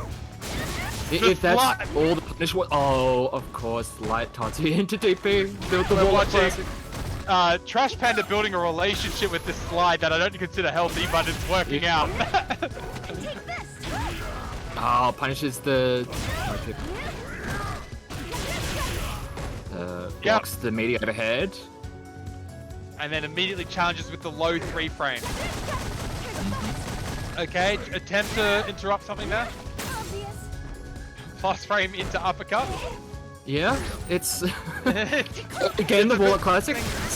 It's one of those things where it's like, it shouldn't work, but it just does. Yeah, there is cases where, you know, you put yourself minus at point blank and you're afraid of getting thrown, so you do the light uppercut because you're thrown vulnerable. Yep, interrupted the slide. Warlock has seen enough. Get that out of here. The slide is becoming very effective. Because they're both... What does Warlock love to do at slide range? He loves to do EX Tatsu. He loves to do Tatsu. And slide goes underneath it and gets punished, so... These EX DPs, they are all coming out this round. As we've been saying, Warlock very happy to spend meter as he gets it. Except for V meter. Waits until he has the full trigger ready to go. Not much for V reversals. Activation too. Maybe she's realized she's got it. Next hit, activate. Fair enough. Good answer. Into the DP, just go straight through all of the X legs. A single hit doesn't get the confirm off it. Didn't. Blocked this time. Warlock not using his DP. Okay. One more hit. Okay, this is... Spinning bird kick. I just caught him fishing with that crouching. Yep. Final round. It's been so frenetic that we really haven't seen the slow use of standing heavy punch and these pokes that Chun-Li is known for. But right at the end there, you know, Warlock threw out a button at half screen, foolish, thought he would be safe. It's Chun-Li. Of course you're not. She can get you. We're punished. Once again, we're seeing that counter hit. We're seeing this crouching like it, crouching medium kick string from Chun-Li. It doesn't combo on counter hit. Needs to be standing medium punch. Also, if Trash Panda is able to win this round, he will win the game and this set, finishing off for the night. But Warlock wants to keep this series alive. But the good Walk Under is able to get big extension. Down. Shit, shimmy just not working. Uppercut. Loving it. Immediately as they left the ground. Oh, Demon Flip on the wake up. Ready to lose? Activation. Next legs doesn't get the second. Doesn't get the second trigger active. Yeah. Hit. So Big Trash Panda being a little bit greedy there. That second activation of the Kikosho does not work if you're mid-screen, just because the EX legs pushes them too far away. But generally, he has gone for the normal legs into second use of Kikosho string.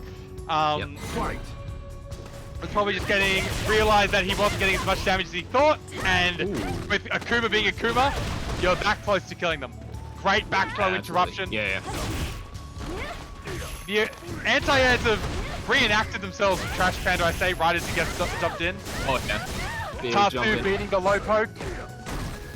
Great round here so far from Warlock. The Excellent. is going to give him some space. That is a punish, I believe. Well, the game won't tell you, so. No, it doesn't, does it? Okay, we're looking for a slide into activate. Here it is! Alright, just pushes him all the way to the corner, uses the rest of it, uses some more of it, just to get the pressure going. Yep. One more, and this is going to be the XDP. Just gambles on that one. Oh, just those fireballs. Yep. Akuma and V-Trigger fireballs become much better. Trash Panda, probably just because you've already activated doesn't mean the slide is now off the table. So you can use it there, or Hazanchu, both of them good activates, but both of them beat fireballs, and that's the main benefit of Akuma's trigger, apart from the EXTP, which, you know, is good. The Tatsu, this must be so frustrating. It beats your low pokes, and that is what Akuma... There we go. Correct punish. All the way to the corner again. It doesn't have EX meter. Yeah, it doesn't commit too much to trying to punish the Tatsu. Okay. Recognizing that Warlock, very happy to just press in. Never pick, but gets hit with crouching heavy. Okay, big punish. No! Oh, still gets hit! Okay, no V trigger for Warlock. Big. No. I don't know what Trash Panda pressed there after the medium kick. It is her turn. It is Chun-Li's turn there. But despite that, whatever she pressed still got beat. So really unfortunate. Right. We get a reset. Yeah. It was so close. Trash Panda was close to finishing it out, but no. Warlock brings it back. Time to reset. Take a breath. Remember what was working for you. Trash Panda shouldn't be disheartened because you had that big neutral jump punish on the DP. You just need to land that and you are in. Warlock, very aware, standing at the perfect range for Trash Panda to go slide activate, jumped out of the corner immediately when he was ready for it. So obviously think that the game is changing. Warfare will never be the same once people realize how they can look at their opponent's resources and predict what they're gonna do. God, the amount of games where, like, not just Street Fighter, just like any game, just like, you know, if you just like look at what your opponent has, you can actually tell what they want to do or what's going to happen. I think, you know, that they're getting to the end of the night. The combos are whatever they think works at the moment, not what they've practiced, because they're both adapting so much in terms of their gameplay. Just going by feel. They're going by feel now because they've turned off their tracking system. They're just using the force. But that usually, when they go away from what they normally do, so maybe they have optimal combos planned already, and then they're going to other things, it means that they're getting caught in situations that they're not familiar with, and it usually means they are improving or they're looking to move to that next level up. Because, you know, these are things that they weren't thinking about before, and the fact that you're in an uncomfortable situation probably means that you're playing, you know, at a higher level, or you're challenging yourself and, you know, testing your limits. So moments like where Trash Panda had that V trigger confirmed, went into EX legs, probably has never tried to do the V trigger use after the EX legs. Okay. Oh, I do not like the back throw there. It gave him all the space to work with in the wall. It does have but remember, this is trigger Warlock, so he's gonna walk back and activate. I've been seeing it all evening. Even though it's a very tough road to come back from here for Warlock, it's not impossible. Okay. Slide activate on deck. Activate off this. No activation. Oh. Neutral jump. Yep. And the slide. You've gotta. There's only so long you can live on the edge where you think, God damn it, everything will kill me at this point, and it's gonna be safe. It'll be into activation, and then I have to block again.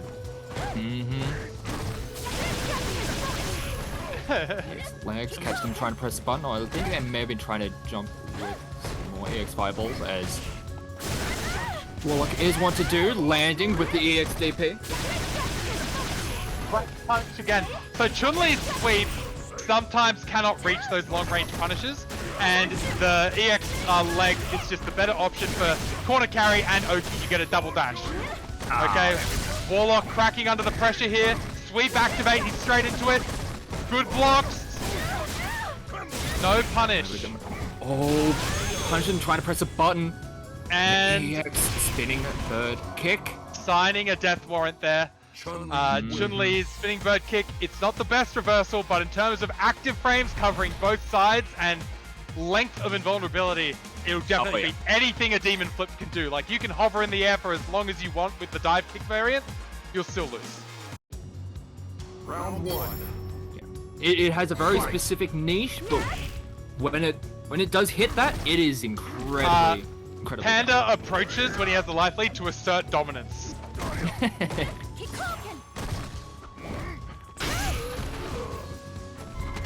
Sweep punish, not good throw. Once again, the back throw. That is a big thing. That can be improved. Okay, almost up to a throw. Good low. Should be a kill here. Bang, bang, bang, boom. Oh, would like to see EX leg to kill. You spent the meter anyway. Okay. There we go. Oh. Okay. Trash Panda.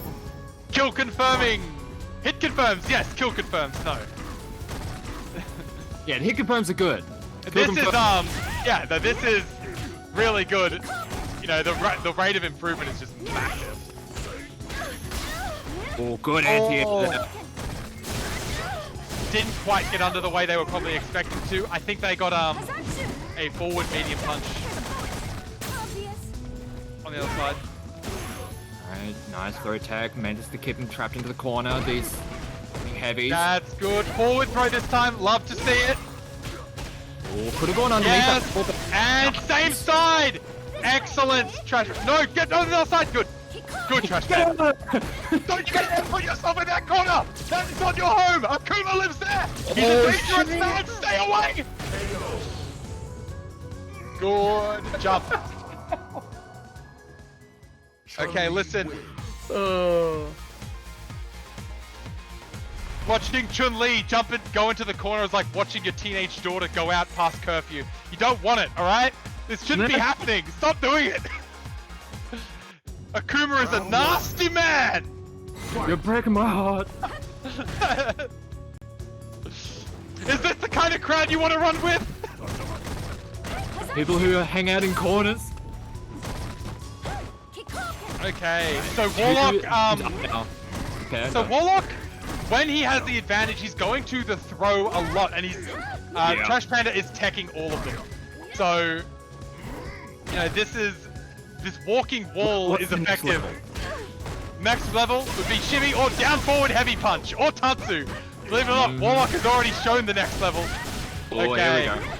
I actually think that might have been a punish. Oh, DP. Oh, nice DP check. The approach. Oh my god. The missed Tatsu. That's Alright. the Warlock. There we go. That's Taking his advantage. Round 2. Fight. With Tatsu. I'd say that is a rare. Oh, throw this time working out. This is a rare round where Trash Panda didn't get to use their V trigger. Yeah. Nice Oh, anti-air. Just to go underneath as well. It looks good. I know it doesn't look like she'll get under, but she always does. Airborne into the sun. It does so much. Okay, resetting to throw at some point here. Nope. Okay. Oh, went for to it throw. that time. Wow, anti-jump into the Tatsu. Yeah, it's working. It's a thing that happens. He just stands there, menacingly. Catches him with the air to air, but the EX spinning bird kick works out. Oh, the demon touches him. And it's gonna be death. It wasn't even a close demon too. But Chun-Li, long buttons, she was probably... Sense of travel, it gets him. Yeah, it was a walk back delayed button from Chun-Li that got called out by the demon. Alright. We're still going. Yep. We talked about the bell curve, you know. How good is demon? Not very good. How good is it when you're at disadvantage? Still not very good. How good is it when you're literally about to die and the opponent thinks that it would be the stupidest thing you could do? Very good. Perfect. It's... Oh, nice. If anyone's out that, think about this. How many times have you died to the opponent, wake up overheading your shimmy because they tried to V reversal and they got it by accident? I mean, you're not wrong. Oh, nice touch to go over the slide. And now stuck in the corner, but go underneath. It's alright, double dash Oki. Nah, didn't get the second dash. Akuma immediately teching. Okay. I like this new range that, oh, don't like the back throw. You just get nothing from it. Yeah, and also just gives them more space to work with. Oh. No, not enough time. Not enough time. I like the idea, but it doesn't work out in that situation. Oh, no confirm! Confirm right there. Activate off it. Oh. Oh, this. All right, there we go. Sometimes I wonder. Give it right back to him. Yeah, big brain play by Trash Panda. Wanted to take an extra bar of meter from Warlock before the next round, so put herself at -2. Oh, no confirm off the brain option. Warlock needs this to stay alive because Panda takes this. Oh, no confirm for the night. Yeah. EX legs. EX legs, one of the longest. Very good cross up. First time it's worked, I think. Yep, the DP working. It was so close to stun. Okay, we're looking for it. Oh, here we go. You can't do another one. You gotta dash up. Recognizes it that time. Blocks the reversal. Doesn't block the second reversal. Doesn't have trigger on deck now. Midnight in chat gonna be telling Warlock, hey, by the way, she's negative after the second Gosha. You don't need to be reversal. EX uppercut coming out.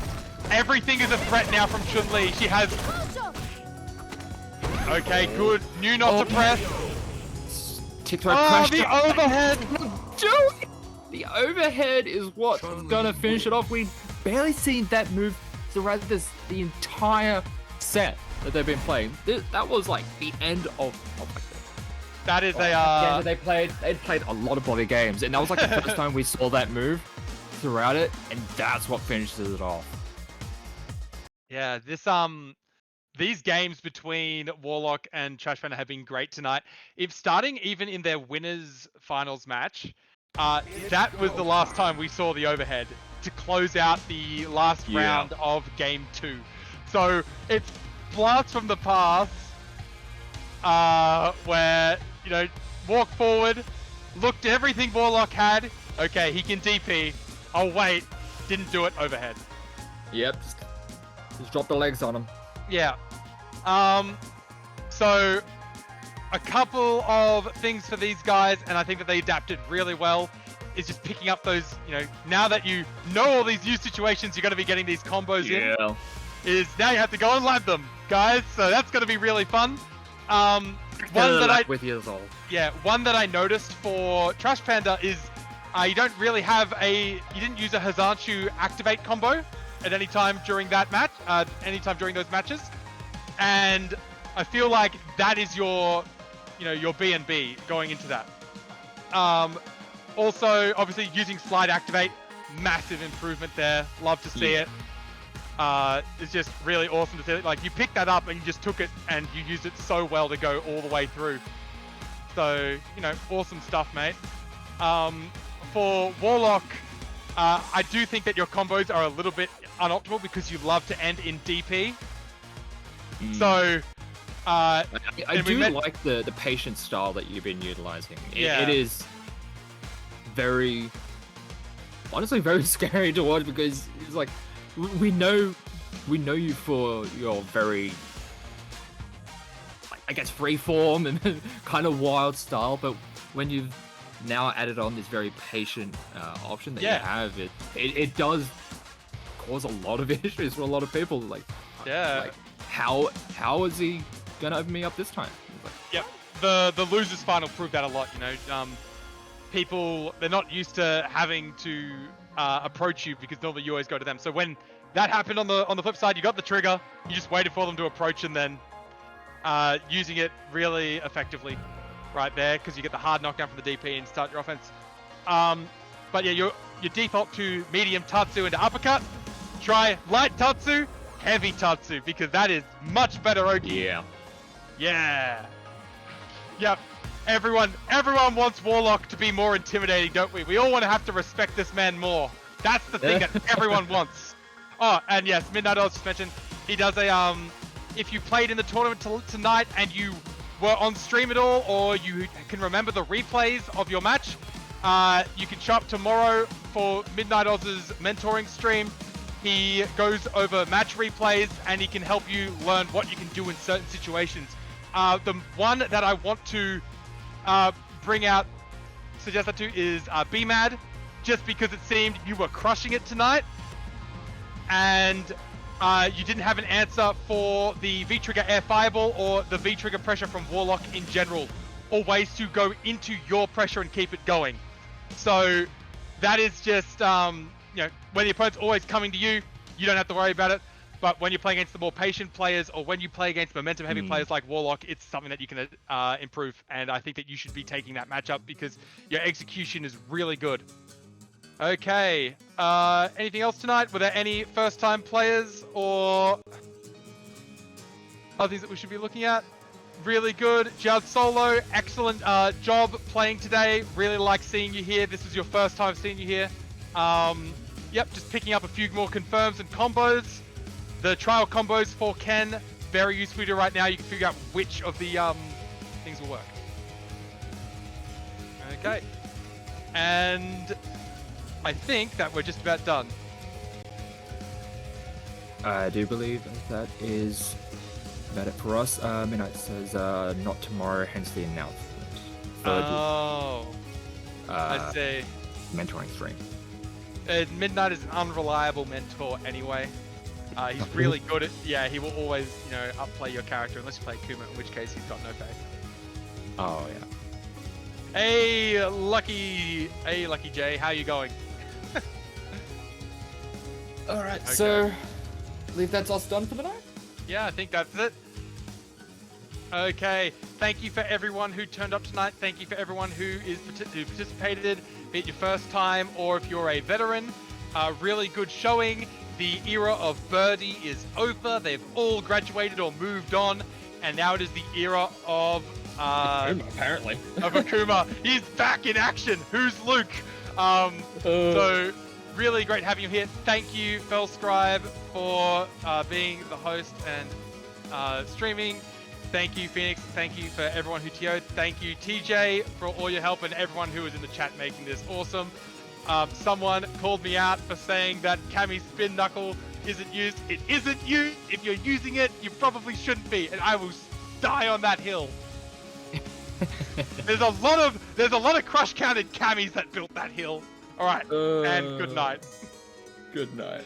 Good night.